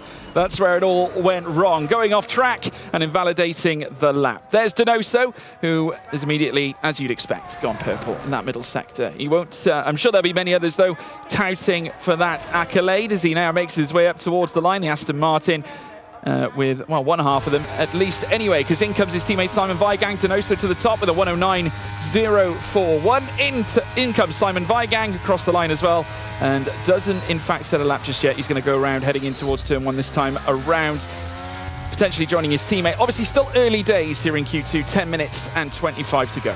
Yeah, it'd be very important for Aston Martin here to get a strong result in this qualifying session. They're in a fight at the moment, down at the back between them and Alpine. Alpine, terrible qualifying. You know, they're 18th and 20th, setting themselves up for the race later in Brazil. Aston Martin have a great opportunity to even just be on the cusp. If you're qualifying 11th and 12th, it gives you a great opportunity to maybe sneak a couple of positions in the race and you pick up a couple more points, and that will be enough to leapfrog the Alpine team. Simon Weigang, though, looking good so far on this lap. Onto the brakes in towards this right-hand hairpin. Keep it nice and tight. You don't want to ride the curb too much because it will unsettle the car, and the camber is, you know, it's a nice element of the track that can allow you to carry more speed through the corner as we go through the last corner now and heading down towards the line. Simon Weigang purple through sector 2. Yeah, heading up towards the line, obviously join his teammate Both Aston Martin's the only cars currently out on track. No, Weigang decides to come into the pit. So there we have it. Not looking to enlist his lap just yet, but Donoso has. So we've got an Aston Martin up at the front, and we're just awaiting the drivers to make their way out. No doubt waiting for those better, more optimal conditions here, Hayden. Yeah, 109.04 is a great time. It sounds great, but these guys are the best of the best in F1. In F1 sim racing, and they're going to be setting such better lap times than what we have seen so far from Donoso. So while Simon Weigang was probably on a good lap there, the track is still developing, still evolving, and it's going to be all about getting that lap time in there. And it's a good idea, to be fair to them, to get that initial run and then to bail out of the lap, because they've just gone from intermediate conditions. They've done a little bit of running. They weren't too sure what the Q2 session was going to be like. So again, it's just getting your eye in there. It's understanding, okay, now let's take my brain and take it away from intermediate driving and put it back into soft tyre driving. Where can I brake? How much speed can I carry through this corner? And that's what they would have been doing on those installation laps. Very much goes hand in hand when you have, a Jekyll and Hyde circumstance with the circuit. Jekyll and Hyde in terms of how you behave on certain compounds of tyre. So, for instance, inters to softs. This time, Nicolas Longuet out on track.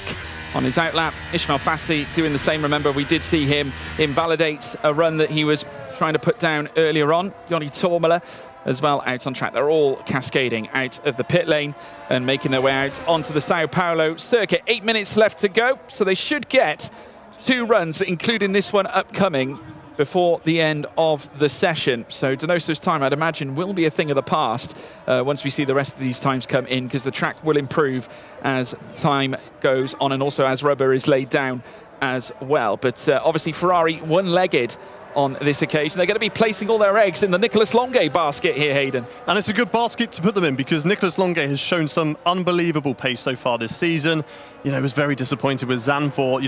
A race win that was deservedly, you could say, was in his hands. He deserved that race when he had a fantastic race, and it was unfortunately taken away from him. So the pace certainly is there. And if there's someone you want to back, of course, it's going to be Nicolas Longuet. He's probably one of the fastest drivers out there over one lap. And he's going to be preparing himself to get underway. And it's going to be the first driver to get these really fast lap times in Q2. Now in much better, much drier conditions. Might not be the best conditions we see so far today. It might be slightly better later on at the end of Q2. Certainly better in Q3. But let's ride on board with Nicolas Longuet, with the Ferrari driver, as he heads into the first corner now. Prepare the car, keep it on the right, brake at the 50-meter board. Don't get on the grass on the outside, otherwise you throw your lap away at turn 1. Also through turn 2 and turn 3. Don't get too greedy with track limits, because it's all going to fall away from you. DRS open, and now heading down the back straight in towards turn 4. Braking the 100-meter board, throw it through the left, hug the apex, you extend the corner, a little bit unsettled there, but able to keep it within the track limits and no invalidation just yet from Nicolas Longuet. Now throw it in through the right-hander. Can he keep it under control, unlike Ismail Fassi? Yes, he can. Uses the exit curb and throws it in over the right. Not too greedy on the inside, but now keep it nice and tight. Be patient on the throttle. Wait for the car to be able to go through that corner and then back on the throttle. Now get it through the right, hooked up. Use the camber to carry as much speed as possible. Now keep it tight on the left as you prepare yourself for the final corner. Very important corner. Muck this one up and you're going to be hurting all the way down towards the line. It's looking good though so far from Nicolas Longuet. It certainly is. Winner here 2 seasons ago. Nicolas Longuet looking to propel Ferrari forward. The only time currently listed, as I said, Fabrizio Donoso holding onto it right now. In goes Longuet, 107.143, dwarfs the time that was set by Fabrizio Donoso, as in comes Caraton, who goes just around a tenth of a second, nearly a tenth of a second in behind. Jed Norgrove with a 107.137. The track certainly ramping up, as now Jonas Zilrim sets his time. Frederik Rasmussen going third fastest. In comes Wilson Hughes. The Scottish counterpart of Lucas Blakely goes in behind his teammate Alfie Butcher, splits the papaya pair and goes into P6. In comes Simon Weigang as well after getting through into Q2 in itself. He makes it through to P6 up in the top 10. In comes Jarno Opmeer. He goes 5th, just ahead of Lucas Blakely, a 107 on his part, and Thomas Ronhaar now takes the top time, a 107.034, and goes faster than Jed Norgrove, who's relegated to second. But take nothing away from Norgrove, that was a fantastic lap. Great lap. Fabrizio Donoso there with an invalidation, and that unfortunately means he cannot improve on his lap time he did earlier in those slightly wet conditions. Ismail Fassi and Brendan Lee, no lap time set from those guys. They are out on track, so I believe that must have been an invalidation from both of them as well, sadly. But it's important still to finish your lap time, because then not only do you have a delta that you can compare against, but you can also look at your sector times when you go to Race Director to then see and compare yourself to the other drivers. Okay, he's a little bit quicker than me in Sector 1, I'm a bit quicker in Sector 2, he must be running maybe a little bit lower downforce compared to me. What do I need to do in these corners to be able to, one-up my rival? But there is the guy currently sitting at the top of the field. Good qualifying session from him in Mexico. P4 on the grid for that race. Thomas Ronhaar, though, at the top in Q2, but it's not done yet. We still got another set of laps to go in Q2 for the shootout of the top 10. And then, of course, it's that hunt for the pole position point. Yeah, Thomas Ronhaar qualified second row of the grid at Mexico alongside Nicholas Longue. Longue currently split between he and Ronhaar. Jed Norgrove occupying the place in between in second as Ronhaar makes his way into the pits. And we'll get ready for one final run, You'd Fathom. 3 minutes and 30 to go now. And they'll have to urgently get a new set of tyres on, get prepped, ready for the final runs here in Q2. Still all to play for. Anything can happen. There'll be plenty, I'm sure, that'll change. 2 places of note that probably will change. Ismail Fassi and Brendan Lee. No way are they going to be staying without a lap enlisted, a valid lap enlisted, at least on this timing tower.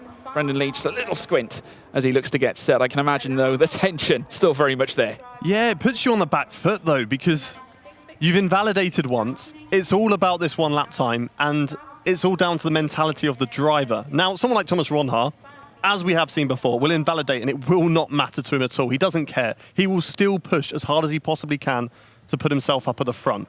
Whereas maybe some of the other drivers, he's so calm, gives us a thumbs up there. But some of the other drivers could maybe drive slightly cautiously to make sure that they don't invalidate on their second run. And if they leave a few tenths on the table, that's still going to keep you out of Q3. So it's important to get in the mindset, be like, okay, cool, I'm just going to push. And whatever happens, happens. If I get knocked out of Q2, at least I went for it. At least I pushed it. Well, in comparison, the track temperature has gone up another 2 degrees. We're now up to 30 degrees out on track. It was 28 before. So who knows? We'll look forward to seeing how this improves the lap times, as well as how the drivers can improve it in their own right. Longue currently sat P3. Be hoping that he can push his Ferrari to greater success to align with his teammates' exploits from Mexico City. Ronhaar retiring already, not concerned about his time right now. Obviously believes that he is a surefire favourite to make his way into Q3. He's got good reason to be as well. Jed Norgrove, he's not taking any chances. He wants to ensure his spot. And Joni Toomler not too far away either. You just have a look in that bottom end of the top 10. Wilson Hughes there with a 107.368. But Toomler's not far away. If you factor this in, it's only a mere 900ths really between them of the realm. In fact, less than that, if you look at it on paper. So very, very tight indeed. All Joni Toomler needs to do is find some crucial tenths, some crucial thousands, some crucial hundredths to make that difference. And ever the experienced racer knows exactly what it's like to race in a LAN environment. Let's see whether he can rein something in for AlphaTauri. The team from Faenza will be looking to boast 2 drivers heading into Q3. It all comes down, though, to this lap, Hayden. Let's ride on board with the experienced Joni Toomler in the AlphaTauri and see if they can make it into Q3, into the top 10 shootout. Braking just after the 50-meter board, really hugged the apex through turn 2 and through turn 1 and turn 2, and then nice and tight on turn 3 as well. Slightly down on his lap time so far, but it looks like a good exit as he's gaining time all the way down in towards turn 4. Will brake at the 100-meter board, really hug the inside of turn 4, and again, a good exit this time around, and that's gained him lap time. That's 300ths of a second above on his lap time. Now going to 400ths. Now through the corner corner where Fassi lost it. Can he keep it together? Yes, he can. Uses all the exit curb right on the white line. Nice and tidy on their first hairpin, and now keep it tidy again on the left-hand hairpin as well. 1/10 improvement so far from Tormala. That keeps on going up. He is finding time all the way around this circuit at the moment. Nicolas Longuet slightly up ahead of him. He's going to be the first driver to set our fastest lap time here in Q2. Let's see what they can do. But Joni Tormala now through the final corners, looking good so far. It is currently a 3/10 improvement, and that could be enough to get himself into Q3. Yeah, coming past the Archibald Cardis, we did allude to Longuet, obviously looking to make his way across the line to register his final flying lap here in Q2. Tormala will as well, and will make his way through to P4, just in behind his teammate Jed Norgrove. Longuet remaining second fastest. We got Ulas Ozyildirim. He goes fourth, so goes ahead of Joni Tormala. Fassi, enough for sixth place. Enter now Simon Weigang, who goes second. Fabulous time for the Aston Martin. Alfie Butcher remaining in fifth. Caraton up to fifth as well. We got plenty more to come. Rasmussen up to eighth. I tell you what, some shocks could be on hand here. Wilson Hughes is out. Enter Brendan Lee. He's out as well. Lucas Blakely up to sixth. 2 left to go. Denoso on the bubble in 11th spot. And Jarno Opmeer making his way towards the line. He's out of qualifying. 14th place for the Flying Dutchman. Disappointment there for them, but a great lap from Simon Weigang in the Aston Martin, and that is crucial for him. And also in that fight down at the back end of the Constructors' Championship. He tweeted a lot about Event 2, how it always got away from him in Q1. He was always missing out by such fine margins, whether it was just like a 1,000th of a second, the difference between getting out of Q1 and into Q2. This 22. Is very important. 22,000 a second, the difference between him and P1. But he won't care too much about that at this stage because the fight for pole isn't yet. It is important that he got himself into Q3. And look at the fine margins. Just over a 1/10 of a second. And you're out of Q2 there. That is incredible. He's someone who likes to go to the gym, but he's flexing the delta muscle here in Q2. Fabulous work from Simon Weigang. Just ahead of Nicolas Longuet in that instance, Jed Norgrove. We've got to talk about AlphaTauri as well. I mean, a fantastic performance. Both cars into Q3. Joni Tormala up there after getting through. Obviously, the rain helped him in the first session, but I can tell you that Claire Cottingham is standing by with Jarno Opmeer. I am indeed. Not Mercedes' session in general. Obviously, your teammate Danny had the issues with the rain coming down too soon and was knocked out of the first part of qualifying, and now here you are, just not going into the final part. How are we feeling? Yeah, not great, of course. I've been struggling with PC issues all day, so it's really hard to do qualifying laps when your screen stops every two seconds. It was fine in Q1 for some reason, but I think maybe the PC started overheating again for Q2. And yeah, from the first lap onwards, it was already really hard to kind of not make any mistakes because the screen keeps stopping. But yeah, it's frustrating. I felt like Brazil and Mexico were really strong at, but now we're starting P8, P14, and P9 and P20 or P19. So yeah, it's not been ideal, but yeah, it is what it is. Still all to play for in the race, though. Yeah, of course. Brazil's a little bit harder to overtake than Mexico, probably. But yeah, we're going to have to wait and see how it all pans out. It's probably going to be quite chaotic, as we've seen last event. So anything can still happen. But yeah, I hope for then my PC issues will get fixed. So. We hope so too. Hopefully not too chaotic as well out there for you. Let's see who's on pole position.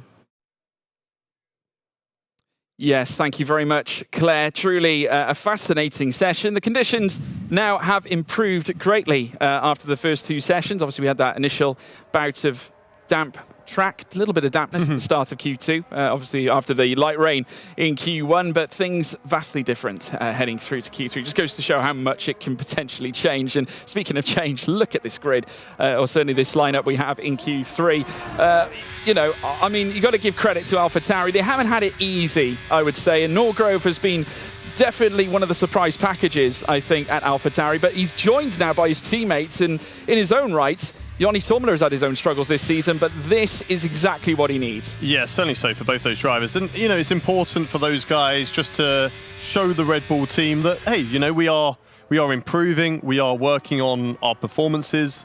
You know, sometimes we might make a mistake, but do you know what? You learn from those mistakes. If there's a driver out there who's too scared to make mistakes, they're never going to learn, they're never going to get better. And of course, that's what the AlphaTauri team is all about. It's about nurturing young talent, nurturing rookies coming in, and of course, trying to improve them to basically shape them into another Frederik Rasmussen, another Josh Edu, because they are, okay, Josh is out of this session today, but was caught out by wet weather, but had a very strong qualifying in Mexico, and they're fighting for the Constructors' Championship. And, Red Bull have been one of the most successful teams in this series.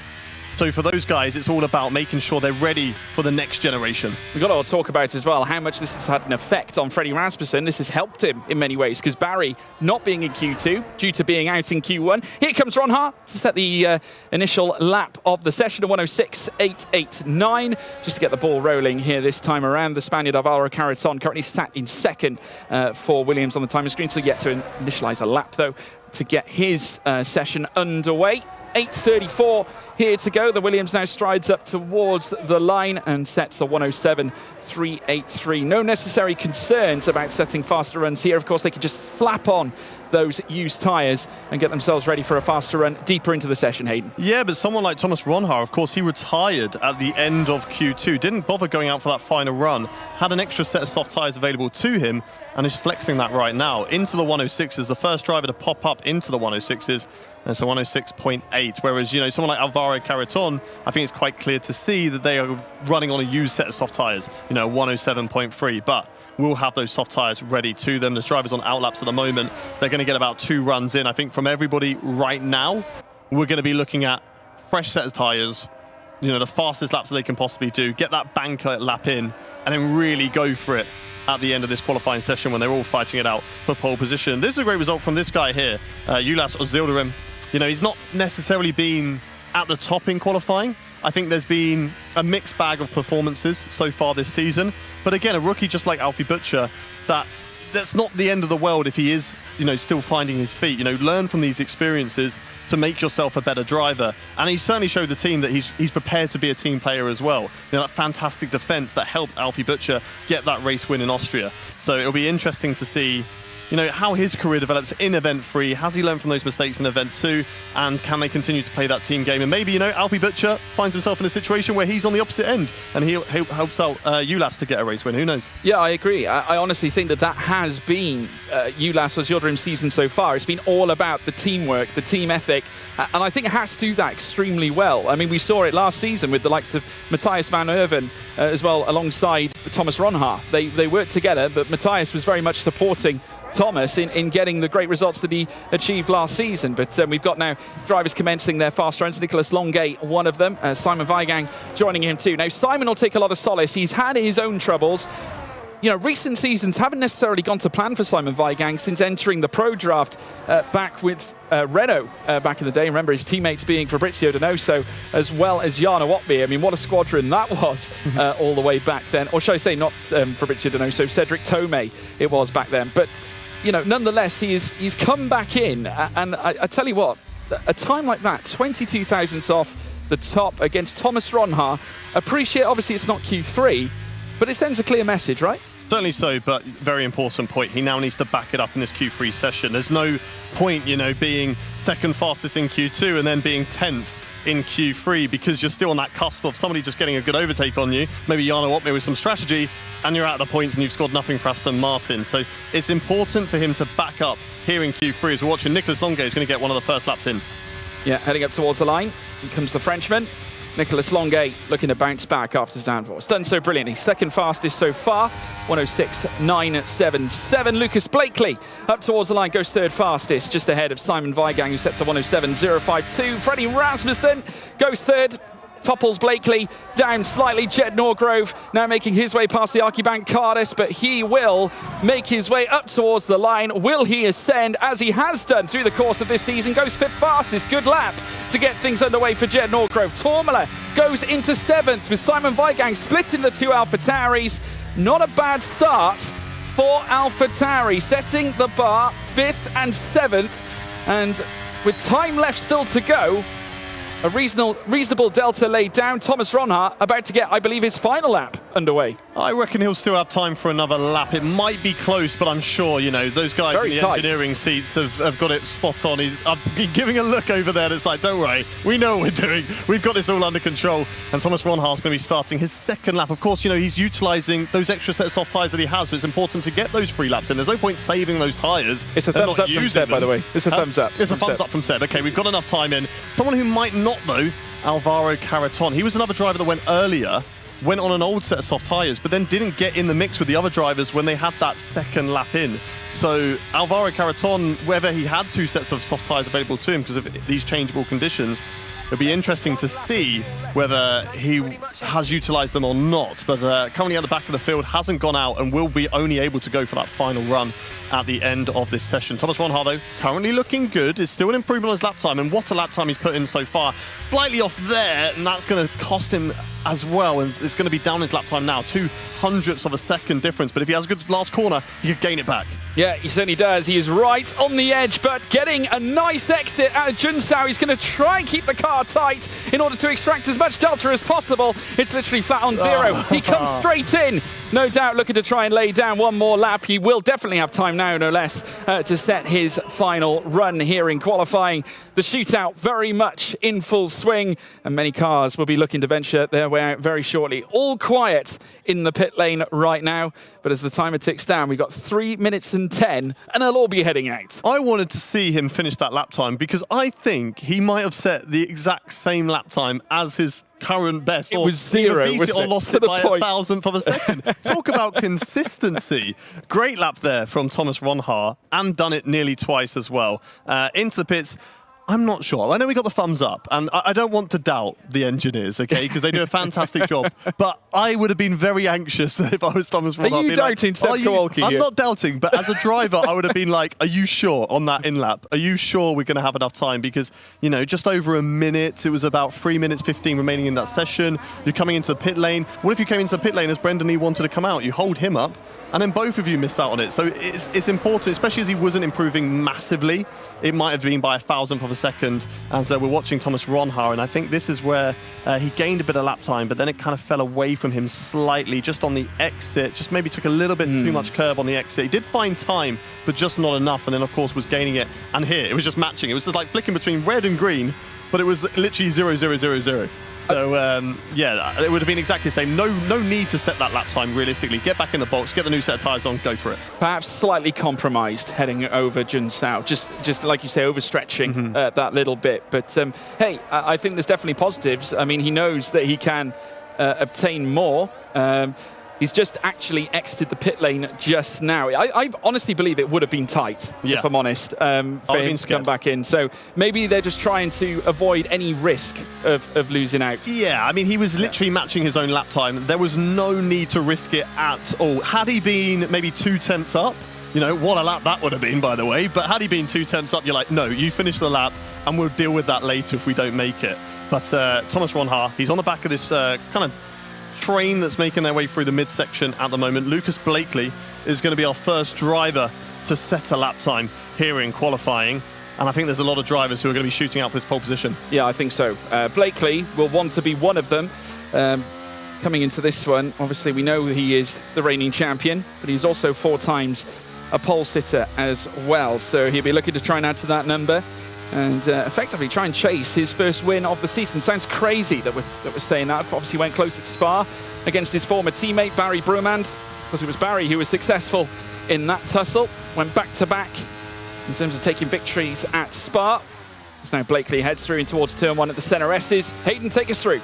We're in the end game now. This is the fight for that pole position point. Who's going to take it? Lucas Blakely, we ride on board as he navigates his way through the first section of corners. Now hard on the brakes to the 100-meter board. Ride the curb, really attack it on the inside. Don't leave any margin on the outside of the corner. Carry as much speed as possible. He's currently improving. He's 200ths up on his previous best lap time. Now really ride the inside as much as possible. Let the car run out wide, carry the speed, and throw it through the the first hairpin, slightly wide of the apex, left a little bit of time on the tables and maybe a bit too tight on the entry in towards that left-hander there. Now get it set up, use the camber, not too much curve. I think that was nice and tidy, and it is. It's a 5/10th improvement, a 500th improvement on his lap so far. But it's all about this final corner. Can he get it right? Can he navigate the exit? Yes, he can. 700ths up, make that 800ths. Yeah, coming out of that second sector, he went purple in that instance and has found more time. Coming out of Junsao, heading up through towards the line now. What can Blakely provide? Team Papaya heads up towards the line. He does go second fastest. Nicholas Longue,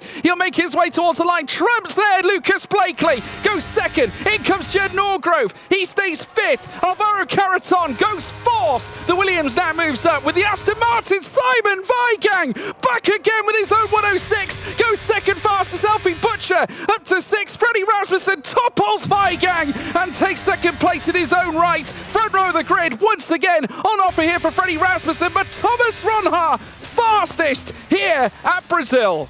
It was all about that first lap for Thomas Ronhaar. That was enough to put himself on pole position. He didn't even need the other 2 laps. I looked over at him whilst everybody else crossed the line. He was already cheering his pole position before he'd even crossed the line. He knew he had it in the bag, but what a lap from Simon Weigang. He was very down in that second event. You know, qualifying always just kind of slipped away from him. But now he's got himself into Q2 and he's like, do you know what? I have pace. Let me show it. And he certainly has done. P3 in qualifying. And I'm sure those margins were so close. Freddie Rasmussen, though, championship leader on the hunt. No matter who it is at the top, whichever one of his championship rivals is up there, he doesn't care. He's ready. He's sitting in second position, and he's going to be pouncing in a good position to try and fight for the race win later on, of course. Nicholas Longue, the one Ferrari as well, P4 in this session. Reigning champion, though, Lucas Blakely, P5. It's not really been Lucas's season, has it, so far? No, really has been a tough one for him. And the problem he's got now, I mean, obviously he's got Longue, Weigang even in many ways. I think he's going to be a tough competitor off the back of that. I mean, third fastest. Was second for a brief moment until Freddie Rasmussen came along. I bet he's going to want to give Freddie a big kick after that. But yeah, Thomas Ronhaar again. You know, he's bounced back, isn't he, fully, I think, off the back of event 2. Quali-wise, definitely. But we can go into the paddock with Claire Cottingham.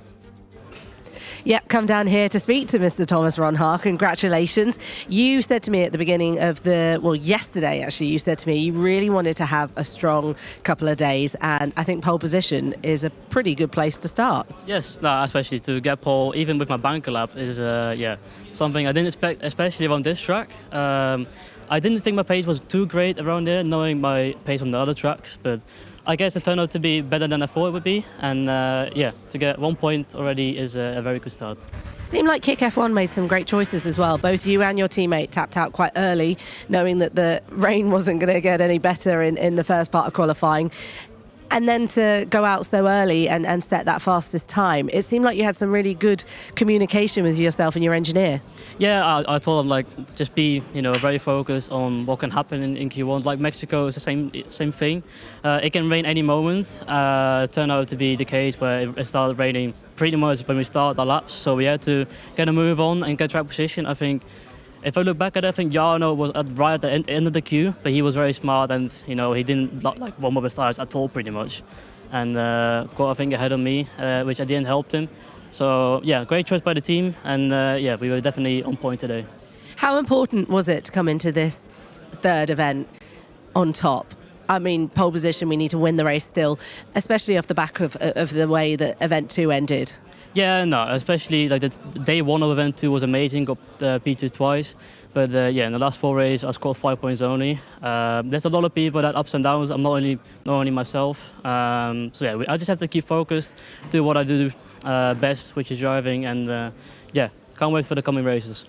Coming races are coming very shortly. Congratulations, it's pole position today for you. Guys, back to you. Thank you so much, Claire. Well, there we have it. Qualifying done and dusted for day 1. Thomas Ronhaar. Were you guys expecting that?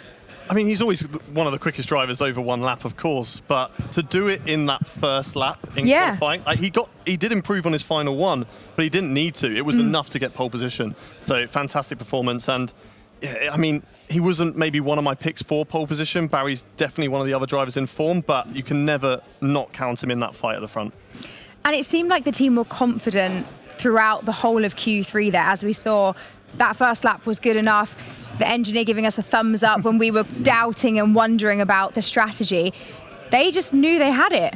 Yeah, they did. I think they were just, like you say, confidence, I think, is a massive deal. But, you know, with Thomas Ronhaar coming off the difficulties we allude to event 2 and his struggles, I mean, this is how you bounce back. I mean, after the second row visit at Mexico City, following it up with pole position, arguably one of the most consistent players so far here in qualifying this event so far. So, you know, keep it up. That's brilliant. Freddie as well, huge boon going his way. Front row of the grid, and all his title competitors losing out in Q1 and Q2. Yeah, let's talk a little bit about some of those big hitters that we lost there. Marcel, we lost quite a few big names in Q2 and Q1. Where does that leave them?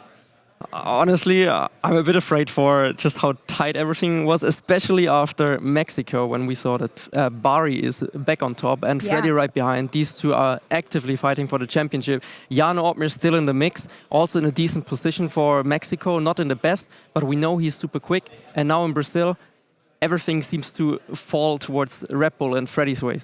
I mean, Josh was out as well, which was a shocker, but he was also a victim to the weather because it was so unpredictable. If you were first on track, you would be through, no matter what. Like, you just don't need to make any mistakes and you would be through. It's just by the order.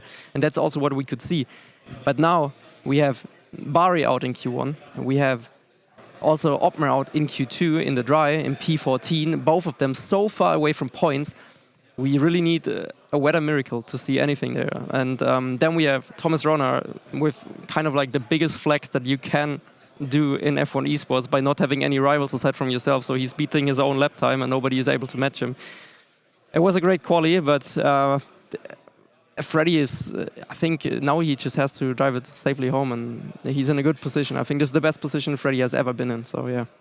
Yeah, he is looking like he is set to increase that lead. Of course, he gets a point for, of course, he would have got a point rather for getting pole position, missing out on that point, but lining himself up for the big points when it comes to the races later today. I believe that Claire has managed to get hold of another interview from a driver who definitely outperformed what we may have been expecting. Claire, who have you found? Yeah, alongside me is Simon Weigang. Simon, well, that was pretty impressive. We had a struggle in event 2, but this was a pure performance. You must be elated with that lap. Yes. Obviously, myself, I knew I can do that. But when you have an event like the last one, it's kind of tough to say before this one, so it kind of looks a bit weird. So I just kept my head down, and if every setting is as I want it to be, and I put in the time, I think I can do those performances for sure. So you're not surprised at all that you were so confident around a track like this? I was, but more so because I had those practice performances already last one, and I just finished the lap and I looked up and it was last, and now I look up at the second or third. I still have to figure out why. So, yeah. Always data to go through, always ways to improve. Yeah, just at the end you were knocked off second and into third. But that is not a bad place to be starting the race from. No, you can see maybe on my onboard I made a massive mistake. Last corner in sector 2, and it was still enough for third as well. I don't know. Yeah, obviously it's a good feeling. Better than P16 and quali 1. Yeah, that is definitely a better feeling than that. 2 races coming up. How confident are we feeling? Very around Qatar, not so much around Vegas, but then we have to see. Vegas is not so much a quali track anyway, it's more in the race. And then Qatar, we should be fine, but obviously saying it is one thing and then doing it another, so I hope it goes well. Simon, congratulations. Let's head back to Marcel, who I think is going to be looking at some more analyzing? Not a word, analysis. Thank you very much. Yes, so there were a few moments in qualifying, especially, of course, in Quali 1, where we had the dramatic rainfall and a lot of drivers getting it right. And we had one driver that suffered a lot from it, and this is the onboard with Danny Beresney. I want you to pay attention to the steering wheel. As you can already see, he has big snaps there of oversteer. He's fighting. He's in the dirt here also of Josh, because everyone was just trying to get the lap in as quickly as possible. There was no time to go for a clean air gap. You had to send it right away. or else there was no chance at all. But you can see he's struggling so hard with getting the power down, getting the brakes fully to work. You can't 100% go on the brakes because it's already locking. You can see he's sliding a lot because the rear is stepping out. Then again, here he's just trying to get the throttle down, but he has to adjust it and be very patient. And another snap on the steering wheel. I think here he will probably lose it again. Yeah, another snap. So always corrections. And this is what a lot of drivers like Barry and Danny Beresney also suffered from. And in the end, these kind of moments, they either make or break your championship. And this is why it's so crucial to get it right as a team and as a driver as well. Sometimes you have to just listen to your gut feeling, and you can see it was not good enough. He knew already this is not it, and he went to the pits. And yeah, so now we are on board with Thomas Ronhaar. So into turn 1, he's braking hard, super smooth on the steering wheel, down to 4th gear, accelerating already full throttle between 1 and 2, now staying tight because this is the fastest line on the track.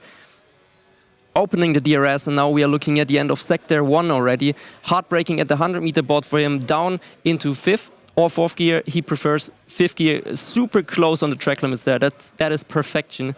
And now he's staying wide to open up the double right-hander inside apex, another one, and braking hard. Now clipping the inside, super close to the grass there. Also, I think he will run the inside curb here as well to rotate the car, and already like 90% on the throttle mid-corner. Super, super aggressive, but always in control. There was a little bit of adjustment on the throttle. Now staying tight again to complete sector 2. Final braking zone, very hard on the brakes, but he's also always smooth on the brakes, similar to what you can see from Frederik Rasmussen. And now it's just flat out run down to the line. And of course, this is an improvement on his already pole lap. So this is the fastest one. And yeah, amazing job from Thomas. Beautiful qualifying. And yeah, this was something to look out for. I mean, Thomas is a super, super quick guy over 1 lap. And I think we all know that. He showed it again. And like I mentioned, it's just, that is a proper flex. If you don't have any competitors technically, even though it's so close, it was still close, but Thomas was just fighting himself. That is remarkable, honestly. Remarkable indeed. Thank you so much for that, Marcel. Lovely having you take us through those replays. Right, all that's left is to see what our starting grid is going to look like. Guys, take us through our starting grid for Brazil. Why not? Have a look at how we're going to be rolling up for Brazil. Danny Beresney and Ruben Pedreño. Unfortunately, the 2 drivers unable to get a lap time on the softs early on those changeable conditions, and they're at the back of the grid. Barry Bromand, championship contender. He's going to need a miracle to try and fight for some good points here, with Patrick Sipos in the Alpine in 18th position. A little bit further up, 2-time champion Brendan Lee got caught out by the weather as well. No, he didn't, sorry, he made it. Josh Edu got caught out by the weather. He's P16 in this race with Brendan Lee in 15th. Further up in the field, Wilson Hughes will be happy to get into Q2, but still 13th is not really what he would be wanting to start the race from. But Jarno Opmeer, another championship contender, struggling in qualifying, 14th, but he'll pull out the strategy and surely put himself nearer the front. Fasti, 12th, 1 place lower than where he positioned himself for Mexico, with Fabrizio Donoso, one of the Aston Martins, in 11th position. Yeah, vastly different complexion in Q3, wasn't it? Ulas Isildarim starting P10, Jed Norgrove 9th on the grid. Moving up into P8, Joni Tormala, another visit, fast visit as well. Very, very chuffed for him. Alfie Butcher as well, up into 7th place. Consistent performer here for the Haas team. Moving into 6th, Alvaro Caraton in 6th place with Lucas Blakely, who no doubt wanted more from that final shootout session. We saw the disappointment on his face. Nicholas Longue with another visit on the 2nd row of the grid. Simon Weigang punching the Delta. Beast is back, 3rd place and 2nd row on the grid. Frederik Rasmussen, though, on the front row in 2nd, with Thomas Ronhaar, as Marcel Kiefer said. What a lap. Simply perfect. Perfection has brought him pole position here at Sao Paulo. Thank you very much, guys. Thank you for taking us through that qualifying. Thank you to Claire as well for all of the interviews. Congratulations to both our pole sitters, Barry Bromand and Thomas Ronhaar. We are going to go for a break. We'll be back at 5 p.m. and when we come back, we go racing. Make sure to join us then. I cannot wait. We'll be out at Mexico City and Sao Paulo to see whether our pole sitters can convert it to victory. Don't miss it.